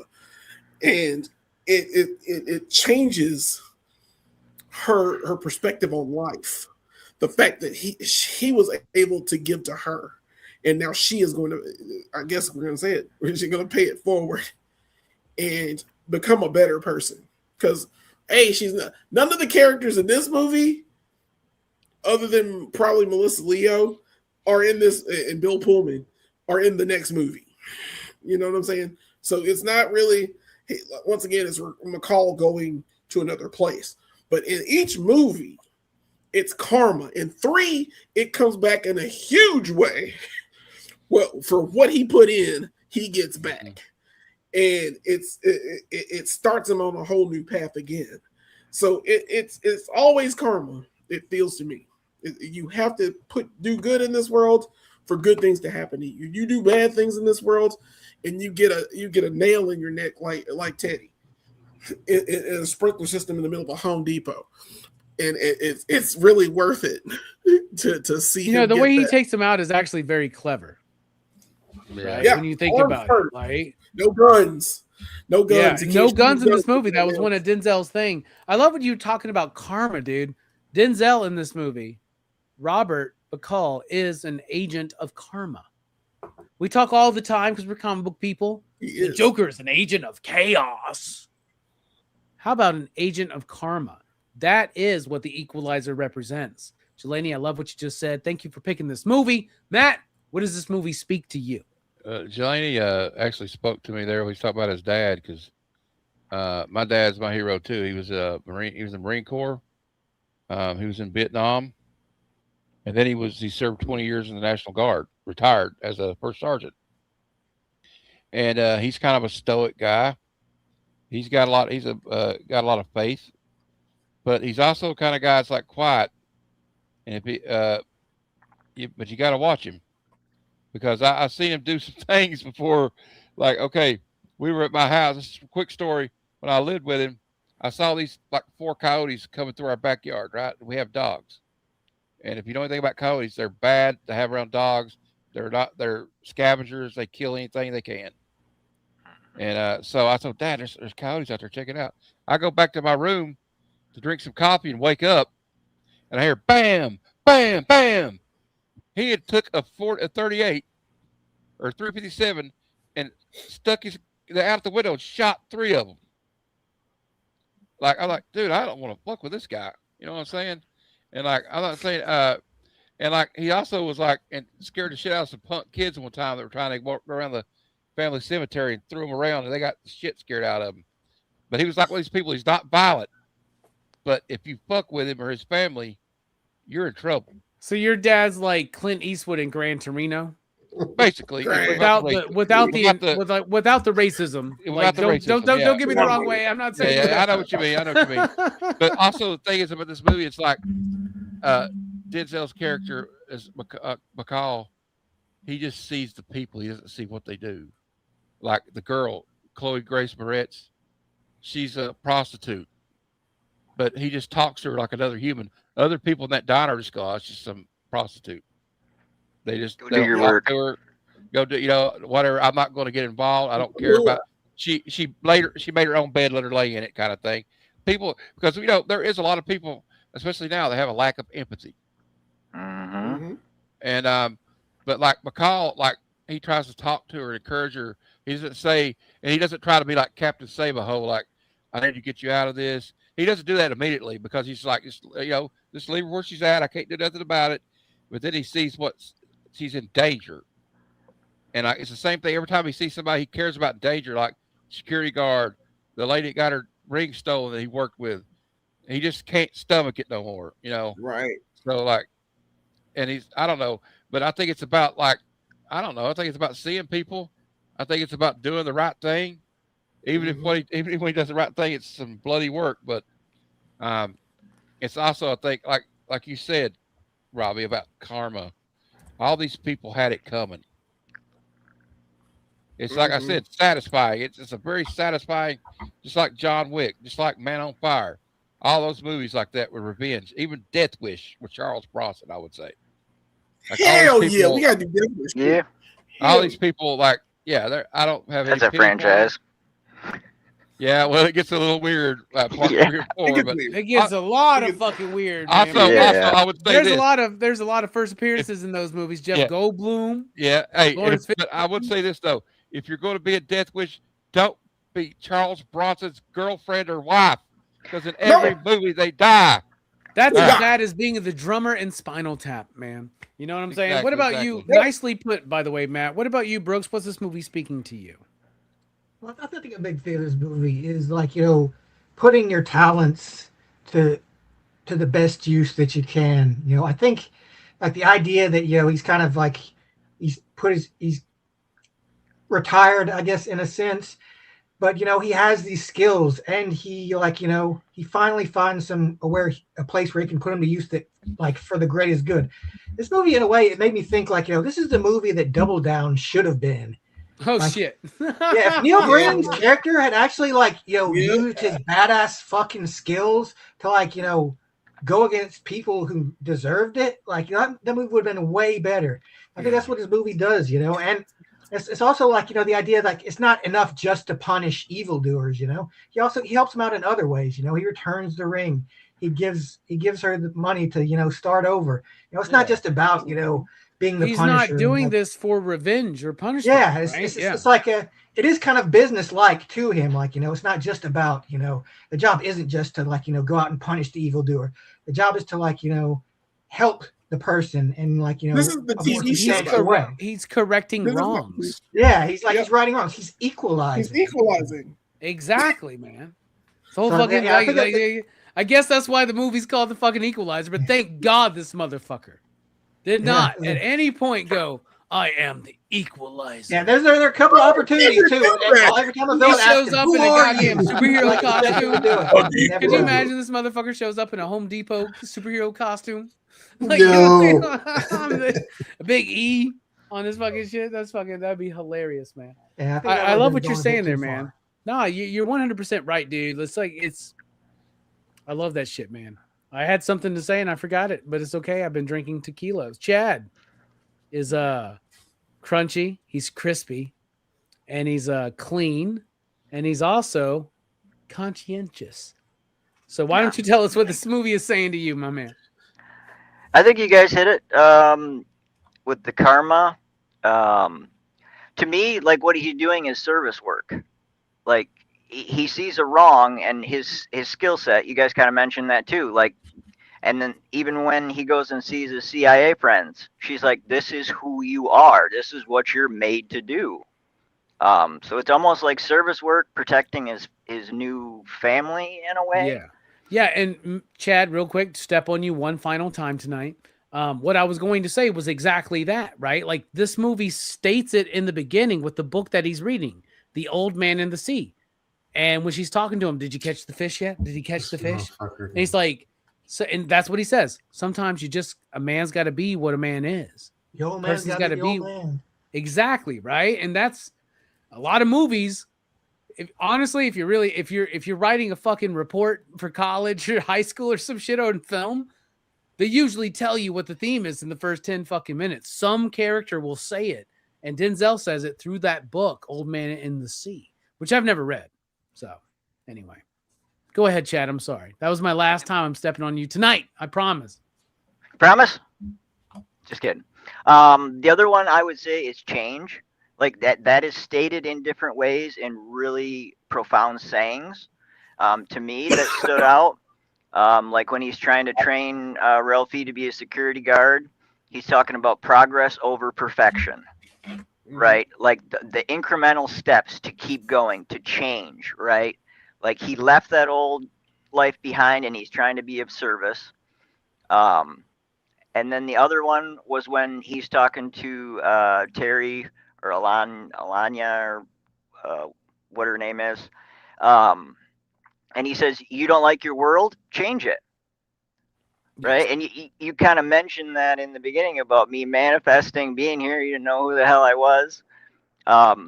When the pain of what you're going through is more than you want to bear, and you're willing to do whatever it takes, including change your belief system and do the work that it takes to get there, with some help, you can do it. You can change. You believe you can do it. Goddamn Chad. Felt like you were speaking to me personally there for a second, and I really appreciate that, man. That was really awesome. That was really fucking good, man. I'm not gonna lie, dude. That was really fucking good. If you wanna be somebody else, change your mind. Sister Hazel, everybody. That was really good, Chad. That was really good. Fuck, dude, Stu. Follow that, man. What you got? Well, you've already taken my shit with the old man in the sea. I thought that was fascinating. Him talking about that, old man in the sea, unlucky fisherman, goes out, catches the marlin of his life, tries to bring it back to shore, fights off and murders a bunch of sharks in the process, and ultimately comes home with a skeleton, right? And I think, that, like you guys said, like that innate desperation to kind of fight off, but then eventually accept who you are at your core, I think is a big thing about what's going on here. And I also like the second chance aspect, right? Like despite what's in his past and despite what's in his future, he chooses to lead with love and lead with light in his day-to-day life and try to affect the lives around him in a positive manner. So, I think those both are prevalent themes, which I picked up upon my viewing.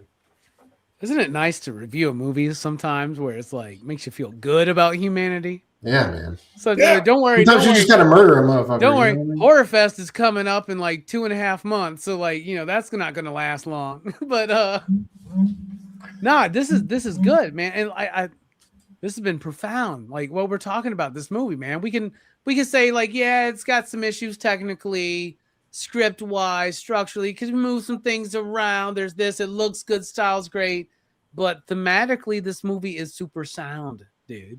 Right? Like, there's too much bad in the world. Let's be some good. Let's equalize that shit. Let's be the equalizer.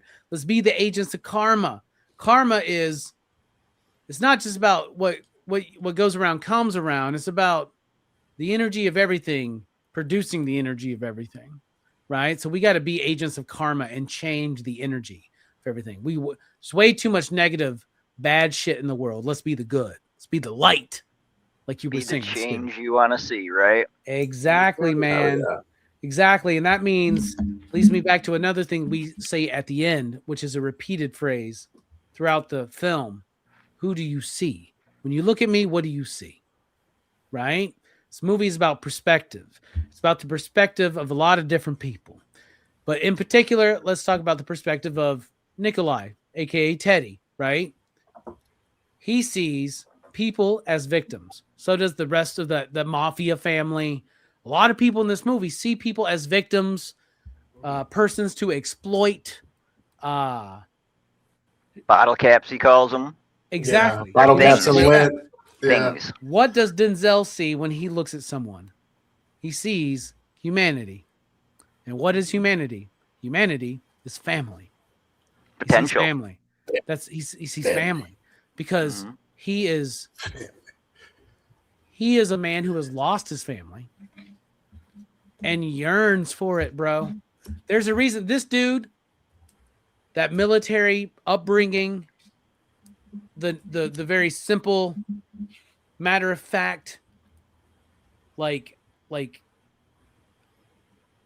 the way he lives his life, right?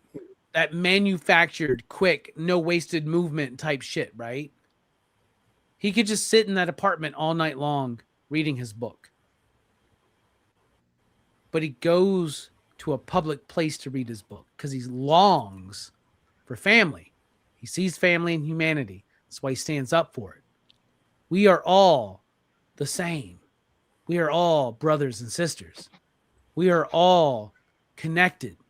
We should all strive to be the equalizing force because there's too much bad in this world. Let's be that equalizing force of good. That's what Denzel and this movie represents. So even though I applaud that this movie didn't have Denzel say it, I want everybody watching, everybody here, to at one point in their life be able to proudly say, I am the equalizer. Word. And then one day everything will be too good, and then there'll have to be some fucking asshat prophesized to come and bring balance to the fucking force. So you know what I'm saying? So let's not be too good. We still got to have a little bit of fucking assery. Speaking of assery, Jelani, thank you so much for being here. Let's kick off the ratings to the film. You out there in the chat, out of 5, you digs, what would you rate The Equalizer? Jelani, kick us off on the panel on your pick for your birthday. And once again, happy Jelani Penny Day. Thank you, sir. Thank you. Station it back to you as well. I love this movie. I'm sorry. I absolutely love it. It may have its problems, yes. But I've watched this like so many different times. And now I'm going to bring it real quick to Brooks. Brooks, what was the first thing I did when I told you about this movie? What did I do? The scene with the Russian guys on YouTube. Yeah. I just showed you the spoiled a huge part of this movie, but it was out of context, so really it didn't hurt anything. Because of that scene after he offers the $9,800. Yeah. The corkscrew murder scene. Nice. That was meticulous as well. Every point he was hitting was an artery or a vein. If you look where he was hitting. Yeah. And you can see him looking at it. Like even when he's looking at that dude holding up the chick at the Home Depot or whatever, he notices the tattoo on his neck, where his vein is, right? Like things to identify him and things to like, right? Like that's the guys like right here, like a pressure point. You know, yeah. I've had that done to me. This motherfucker's Batman, dude. Yeah. Like, you know what I'm saying? I don't know. I think he could probably fuck Batman up. I don't know. I didn't see him use a grappling hook. Let's not. Yeah, come on now. Let's not be ridiculous. Yeah, you can't fuck with this guy. Come on. Batman fell from the moon, man. Batman will be too busy crying about his mom's dad. You know what I mean? All right. But it's such a great film to me, and I've seen the trilogy, and in fact, I'm gonna watch 2 in a few minutes, just because I gotta like get my Equalizer fix again. Because I've seen the trilogy, because I know how badass Denzel Washington is in all 3 movies, I'm giving this movie as a good starter, although I think 2 might be slightly better as far as comeuppance. I'm still gonna do it. It's my fucking movie. I'm gonna give it a 5.69. It's my movie. All right. So it balances out any low scores we get. So all right, this is the only movie Jelani would give a 0.69 that didn't have titties in it. It didn't have titties. Yeah, so there you go. You're welcome. If this movie would have had titties, he would have went 11.69. 11.69. And that's the highest rating possible on PCP Movie Night. And it's never been achieved for some reason. But now that we know it exists, just wait for it to appear at some point, probably in Horror Fest. But I don't know. We're doing some Van Damme and Action Fest, so you never know. 5.69 from Jelani. What about you, Matt? The Equalizer, out of 5 you digs, what would you rate this film? I'm gonna give it a 4.5. I like it a lot. You know what? Actually, since it's Jelani's birthday, I'll give it a 5. Jesus. All right. You don't have to do that, but okay. You really don't. You get a Jelani bump. I like that. I'll take it. No, the Jelani bump. Oh fuck. Now I'm tempted to give it a Jelani bump. It's all good. All right. Thank you, Matt. What about you, Brooks? What would you rate this film? Well, I like this movie a lot, but I'm not gonna like sugarcoat things. You know, it's almost a perfect action movie for me. Like, you know, it almost gets there, and I think, you know, it does set up like, you know, I think there's a great potential for sequels. So, like, you know, I am kind of interested to like check out 2 and 3, see if maybe they improve on the formula a little bit. So I'll give it a 4. I'll give it a 4.5. Like, you know, it's a great action movie. Definitely definitely something I'm glad I've seen now, and it's piqued my interest enough to like check out the trilogy. So God damn. And happy birthday, brother. Yeah. 4.5 with the Jelani birthday bump. All right. The Bullard birthday bump. What about you, Chad? You're cold and calculating, and you are chill, and you are crispy, and you are crunchy, and you are calculated, and you are a combiner. Charismatic. Combiner. You got that ring. You're charismatic. Anyway, what do you appreciate it? What do you rate this movie out of 5, you digs?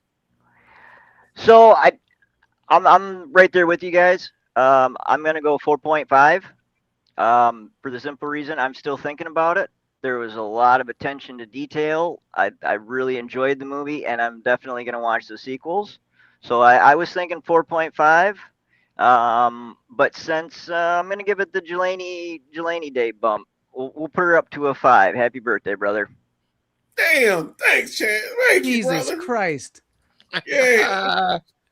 You know what? I was gonna say nobody did this shit for my birthday, but I think everybody gave Night Riders a little bit of a bump. Motherfucker, we celebrated your birthday for 2 months. Oh, don't worry, man. Robbie Day's coming up in 8 months. Everybody, get ready. Get ready.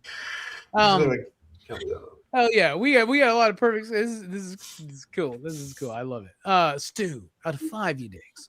Undulating. Right. I think I'd normally go 4 on this one. I think a little issues with the length, some things we could have dropped, but overall, so many great things going for it. I mean, the start of a franchise. What more can you say, dude? And Denzel at the helm, really bringing it. Excited for you guys to. We all got to do 2 together because 2 is fucking badass. So I definitely want to hear y'all's reaction to this one. But yeah, I think I'd go 4. So I'm gonna give it a birthday bump. I'll go up to 4.5 for the homie. Happy birthday, brother. Thank you for having me, as always. Thank you, sir. Thank you, Stu. You're man. All right. A 4 point, would you say 5? 4.5 with the birthday bump. Yeah. With the birthday bump. All right. This is too perfect. All right. For me,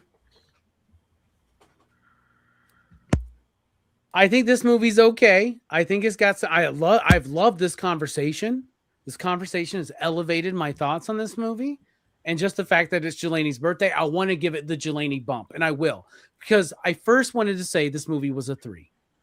But I'll give it the conversation and the birthday bump to a 3.5. Or I'll give it the Jelani bump to a 3.5, I should say. And the conversation bump to a 4. Wait, what did I say? What did I do? Keep going.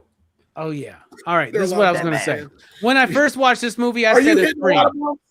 When I first watched this movie, I said a 3. But I want to give it a conversation bump. This has been a great conversation, a 0.5.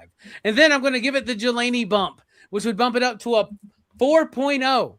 But then, because I am a past bringing up motherfucker, I remember what he did during Funhouse, and I'll bring it down a Funhouse Retribution Spite negative 0.5, and I will go with where I really feel comfortable at 3.5 for like this that movie. You know what, Robbie? You are the equalizer. I am the equalizer. Robbie just brought balance to the force, I guess. Brought that hate in. He just went into the Jedi temple. Hey, he just went into the Jedi temple and killed all the younglings in front of us. No, but this is too perfect. This is too perfect, y'all. Funhouse is trash. So Funhouse is absolutely trash. Never watch That's it. fine. No That's fine. I have a T-shirt of Funhouse. You don't have a T-shirt of the Equalizer. So what's more fun? That's what. Okay, buy a fucking Equalizer shirt then. All right. No, this is too perfect though. 3.5 from me, 5.69 from Jelani, a 5 from Matt, 4.5 from Brooks, 5 from Chad. Stu, it was a 4.5 from you, right? Yes, sir. Yep. No lie. That was the Equalizer. No lie. If you fucking add this shit up, the literal, no bullshit PCP average is 4.69 for this fucking movie. Yeah. That's all. And that's perfect, man. Like no not in there. Wow. That cracks me the fuck up, dude. No Hell titties. yeah. No Yeah. titties at all. Divine Yeah, providence. man. All right. So that thus concludes our movie review of The Equalizer. Next week, Crew's Choice moves on to Mike, the voice, Matthews. It's his pick. Will he actually be here? We shall see. We shall fucking see. But we're going to be covering his pick next week. It's The Black Coat's Daughter. Never seen this movie, never heard of it. We got a good panel. Yeah. We got such a good panel. Let me tell you something. Verno, I believe, is on this panel. And Verno even goes, let me guess, Mike picked this one. So I don't know what that means, but Verno has figured out Mike's picks within Crew's Choice. But or something. I'm sure it's an A24 Is film. it? Yeah. Is it horror? I wonder. I don't know. I've never seen it. Anybody here ever seen it? No, I feel like I've heard of that title somewhere, but I Who's have no even on the idea. show? Let's see. It's I got going to a be good me, Jelani, Jelani, Mike, Verno, and Joe. Verno and Joe, and allegedly Mike are joining us for that. So that should be super fun. So The Black Coat's Daughter next week. Jelani, thank you so much. Happy fucking birthday. Another quarter of a shot for you. Tell us your final thoughts and what you got going on. Guys, thank you so much for participating in watching The Equalizer. This was a choice that I made like very flippantly because I've seen so many YouTube shorts of or even YouTube just videos of The Equalizer in the last like few months. Dude, what is it with that algorithm saying? I don't know Denzel's what it always is. fucking people up in my YouTube shorts, man. Yeah, I'll watch one thing randomly and it gives me 50 of it afterwards. It's so weird. But it brought up a thing for me because I love this movie and it brings back so many fond memories. 2014 was a good year and I was very excited about that year for some reason. A lot of good things happened that year. And on top of that, The Equalizer was one of them. So it brought up something that was very happy in my life during something that was bullshit for the rest of that after that. So I'm really glad that I was able to talk to you guys about a really fun film to me. I love action movies. Action movies are my favorite, whereas Robbie has horror, mine is action. And I just really enjoy this. I enjoyed the trilogy of this. And I'm glad you guys were able to share in that. Of course, Brooks and I do this lovely thing called Go Figure Reviews. We review shit. It's toys. And this time we did the 2-pack of the Quicksilver and Black Widow from the Avengers Earth's Mightiest Heroes TV show, which was the best one. Dude, what bike you have her on? What bike you have her on? That's cool as shit. Shit, that's one of the Black Widow bikes. It was like one of the first ones. Remember the Legendary Riders? Oh, yeah. They did a Rider 2-pack of her Black Widow with that bike. So yeah, I still have that bike because I have most of my comic version of her and not the Scarlett Johansson ones, which I should have kept. Dude, I'm so glad they're getting into obscure like 90s costumes for Black Widow, dude. I love it, dude. Like costumes, badass. The costume's awesome, and her like the body the mold they put her on is awesome too. So it's good to talk about. Plus that Quicksilver is pretty badass, even though the Quicksilver is a Sunfire body mold. But I was gonna say, even though it's still Quicksilver, y'all. So don't get too excited. It's still just Quicksilver. Like who's favorite? Imagine and y'all. We all read comics. Have you ever heard somebody go, "My favorite superhero is Quicksilver"? No, not once. Maybe a little bit. No. Well, people really like that Evan Peters Quicksilver. Yeah, Evan Peters is awesome. That's they should have made Evan Peters figure. But he's the movie. That's different. Though. And they never made movie figures because of Fox. He was a douchebag in the comics. But yeah. And now they're trying to tell us that's not Magneto's biological son. Get the fuck out of here. Like making it like so evident that he's obviously Magneto's son, and it's like, no, he's not. I hope the MCU fixes it so that then the actual Marvel universe will fix it. That would be great. That would be great. They will not fix it. He's Boner. He's like Chad Bunker. Everybody, if you want to do a solid for Jelani on his birthday, go and sub up to Go Figure Reviews. I see some blue wrenches in the chat. Fable 2 Gun. I need one of y'all to share up the link right now. I want everybody here, all 11 of y'all, because we always go to 11. Now there's 13 of us. Shit. That's bad luck. Anyway, all the people watching now and on the replay, go check out Go Figure Reviews. Sub up. Where are you at sub-wise right now, Jelani? We are almost at 850 subs. I'm trying to get to at least 1,000. Come on, y'all. Let's get him to 850. How far away are you from 850? 852. I need 2 people. We can get this done right now. I guarantee it, y'all. Clip. StreamYard. Clip. Allegedly, I'm allowed to say that now, and it'll clip it out. Just yell at it. I don't know. Yell I at don't know. it. Allegedly, Yeah. we'll see what fucking It's happens. voice activated. Yeah. Clip. It is what it is.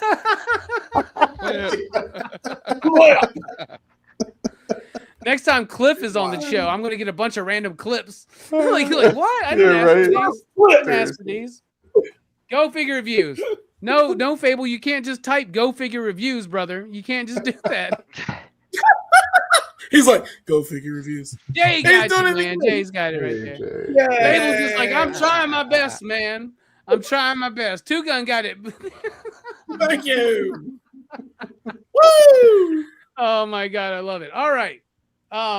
Everybody go sub up. Go Figure Reviews. If you haven't, they're not at 850 by the time we wrap up, I'm done. It's 849. I got 849 subs. Somebody just come on, one more, y'all. One motherfucking more, man. Maybe I should sub finally. Got a big. It's okay. I should sub finally.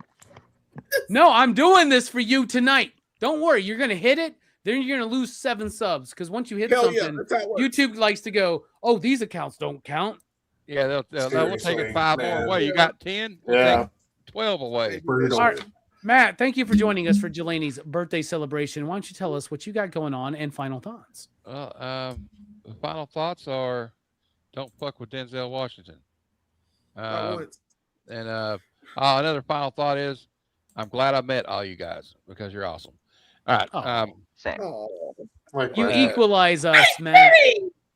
I try. You know, I try to be. I don't know. I try to put out, like you said, I try to put out in the world what I want to get back. So, bruh, and you have, and like that. Let me tell you something. We gonna get high as shit at Heroes Con, bro. We gonna blaze all the way. We're gonna blaze about the fucking nastiest, gnarliest comic books we can find, dude. Me, you, and Scotty, we're gonna fucking tear the shit apart, dude. Just wait and see. I can't wait. And thanks for dropping my link there, Hydra. Appreciate it.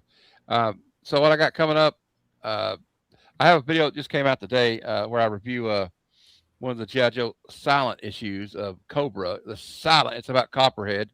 I don't know about this one, but if you want to know what I think about it, watch the review. It's only like 4 minutes. I do like little quick hits, you know. I don't try to linger too long. The algorithm seems to hate that. But also, I'm doing a new thing. I've got about 3 videos out, but I got another one coming out Wednesday. My comic retrospectives, and we're going to be talking about the Justice League International from 1987, issue 1. The Justice League that nobody saw coming. One of my favorite runs. J.M. DeMatteis and Keith Giffen over a great team together. You know. Yeah. You know, so it's a really fun book. I've been rereading it. One Punch Man. Yeah, I like this one because that guy Gardner's trying to run things, and Batman just looks at him and says, "Sit down." So what I do is like it's my new thing. I didn't know how to edit. Now I know how to edit.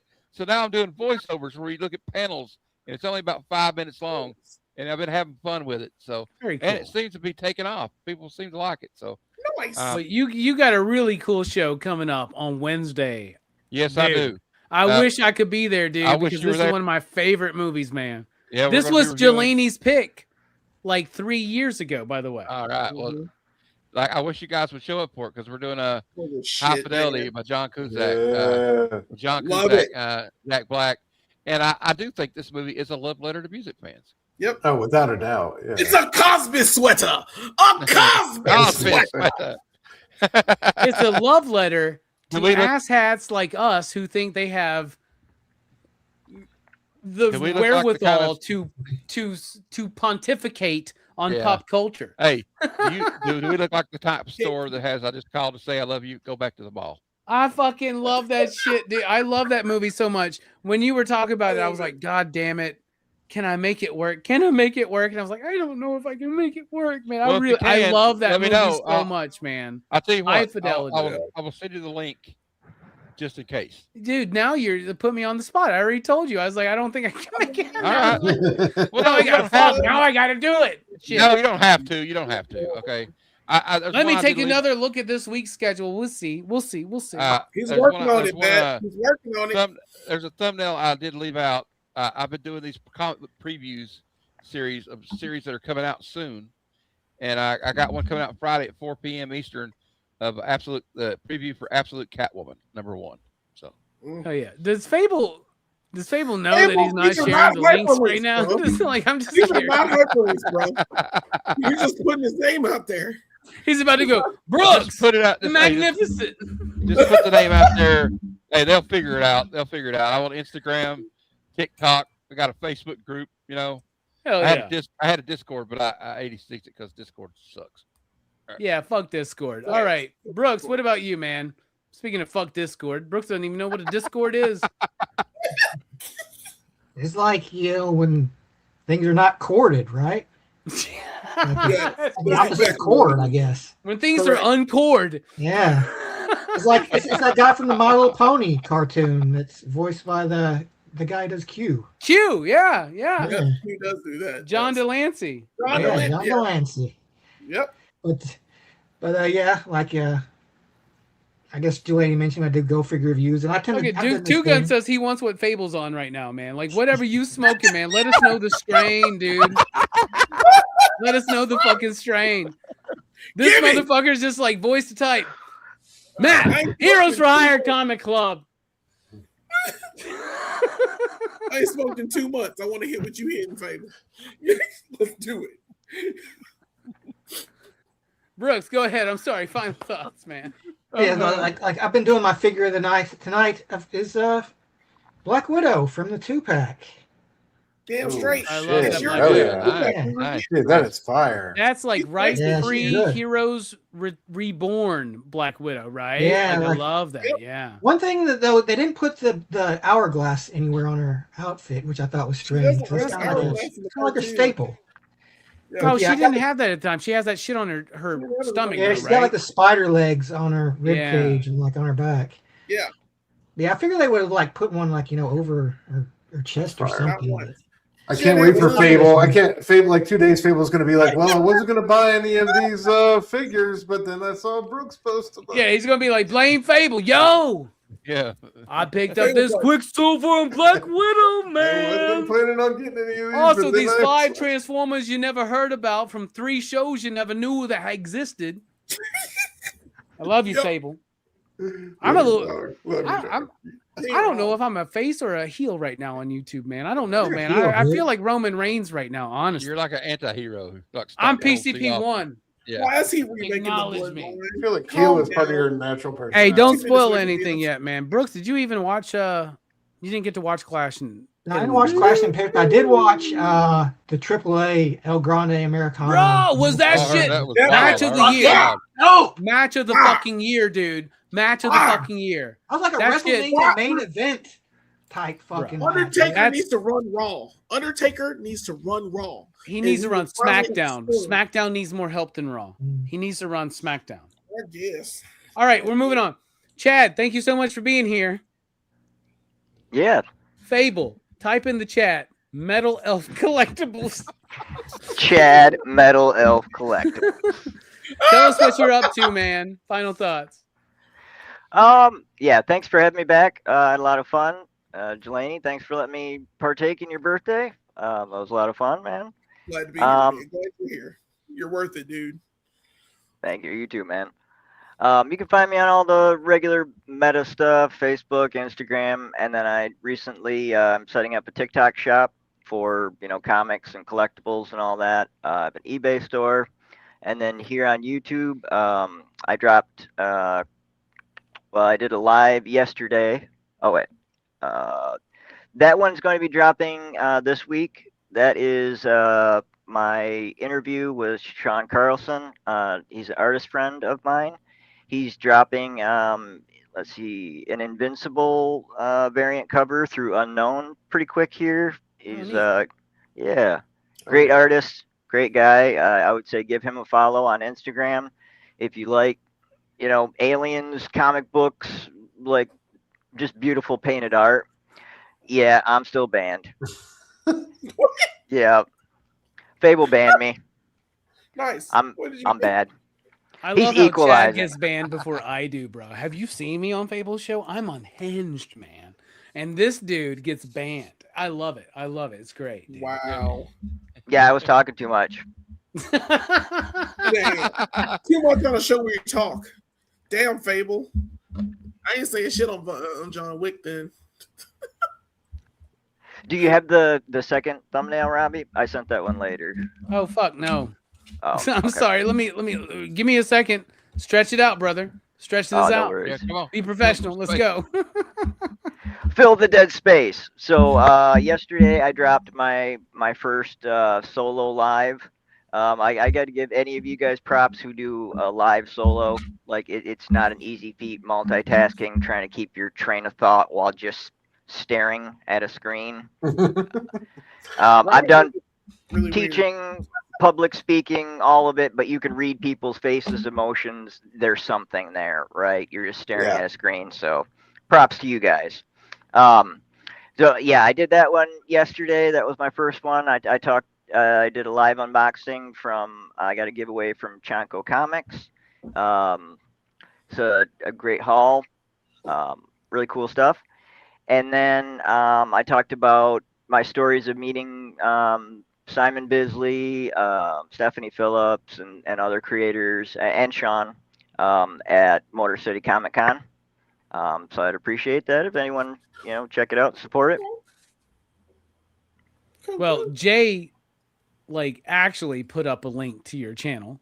Thank you, Jay. But Fable's Jay. got our backs tonight, man. Fable's up there in the Bronx right now, just fucking. He's like Aladdin, bro. He's on the fucking magic carpet, man. He's in a whole new world. A whole new bro. world. Yeah, speaking of a whole new world, dude, man, love having you here, man. Sorry you couldn't make it last week. I know you wanted to be here for Wolf of Wall Street. Yes. How did the ratings end up on that one? How did we feel about that? Yeah. They were what? It was like a 4.369, I think is what it was. Okay. So this movie got a higher rating only because it was Jelani's birthday, bro. Yes. I'll be honest with you, man. Fair enough. My mom. But Joe, it's an action movie. You should. You're only watching Joe scenes.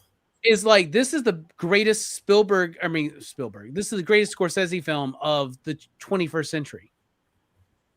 And Joe made me want to rewatch it. Honestly. No, Departed's better. Departed's way better. I don't know. I think Departed is not. Departed's better than The Wolf of Wall Street. Wolf of Wall Street. I don't know. That was Jack, man. It's Jack. Jack is fucking. He didn't really pick on The Departed, but he did pick on Shutter Island a lot. But none of us, that's fair. I mean, but we're all like, we were all like, that's fair. Shutter Island's not that great. Yeah, but Departed though is fucking. Departed's good, but I always be like, that's not the one he should have won all those Academy Awards for. I agree, but it was like it's like what they did with Denzel. Right. It's like after the fact at that point. They're like, Denzel, your greatest performance in your career is Training Day. And we're all like, yeah. What? Really? No. Training Day? Gotta give anyway, go ahead, Stu. I'm at Dr. Doomsday Club on YouTube and IG. Ink and Insights every Wednesday night, 9:30 p.m. Eastern is my live show. Me and my homie E going through our favorite new comics, Marvel, DC, Image, and the Indies. I'm on Blood Splatter Chatter. I don't have. Oh, you got one, you fucking sneaky fucker. Bro, you know who the fuck I am, man, don't you? Come on, man. You can't mess with me. Yeah, man, we're going to be going through the trilogy. I can't wait to revisit all these. Scary Movie 1, 2, and 3 this Thursday, 9 p.m. Eastern. And then I will be on Blame Fable, if not this week, every other Friday, 9 p.m. Eastern. I know the homies Matt and Chad are on there all the time. Our homie Scotty, Robbie, unfortunately, likes to show up fucking unannounced all the time. But we just got to deal with it, don't we? Yeah. So I show up last week. Everybody's like, God damn it. Nobody told me Robbie was going to be here. Fuck. Yeah. Stu had to dip out, man. Yeah, I get it. Yeah. But I'm here. But love y'all. It's too real, man. It's too real, man. Now you hurt my feelings, man. No, oh, come on, man. No, I'm crying, man. You didn't see the tear, dude. I'm like that fucking not Native American pretending to be a Native American about the trash on the fucking field in that old commercial. Christopher Columbus. That was a Sopranos episode. Yeah, that's funny as shit. They got Thank you, Pedro. Blue light on Fable this week or red light, Robbie? I'm probably not gonna be on Fable this week, but he's saying when I'm heel, Robbie, I should turn it to red. But I like that. The red didn't look as good. That makes sense. I never know. I like the color-coded idea though. That's cool. It's not bad, but I think I've grown beyond heel and face. I think I'm like a Stone Cold Steve Austin. I think I'm like a Roman Reigns. I can see that. I think I'm a good tweener. You know what I'm saying? Like Rowdy Stone Cold. Really? Are you Stone Cold? No, I feel like I'm definitely more The Rock than I am Stone Cold. Yeah. Oh no, you're kind of like right now. You're kind of the heel that everybody likes to root for, like Roddy Piper. That's a good one actually. That's a good one because he's not recognized as the greatest, or nothing. But he is one of the greatest. Not at all. Man. Yeah, he is. See, a prophet's never honored in his homeland, but me, I'd rather have my own land. All right. Everybody, I really encourage you to check out High Fidelity on Matt's channel. Seriously, that's going to be super cool. Check out the stuff that Chad's got coming up. Check out what they're doing over at Go Figure Reviews. Look at that. I almost said Psylocke. Look at that Black Widow. That's great. Ignore the Quicksilver. Black Widow is the important thing there. Everybody's doing great stuff. And seriously, Ink and Insights might be the greatest show right now in the community about weekly comics, and I'm not even fucking lying. Dude. And by the way, Clinical Comics will be on the show Wednesday too. So I will too. I forgot. That's a first time watch for me, actually. Dude, that's such a good. Dude, you never seen it before? No, oh my god! That's why I like doing these, because I've not seen the Equalizer. Dude, High either, Fidelity. So. Dude, have you watched it yet, Chad? No. Oh my god! So you haven't watched it? Okay. You've never seen High Fidelity? Wow! Don't pump it up. Don't pump it up. Dude, it's pretty solid. Next week, join us, everybody, for Mike's pick for Crew's Choice, The Black Coat's Daughter. And for my final thoughts, I'm just going to go, I don't know why I did that. That made no sense. Tim Allen? My man!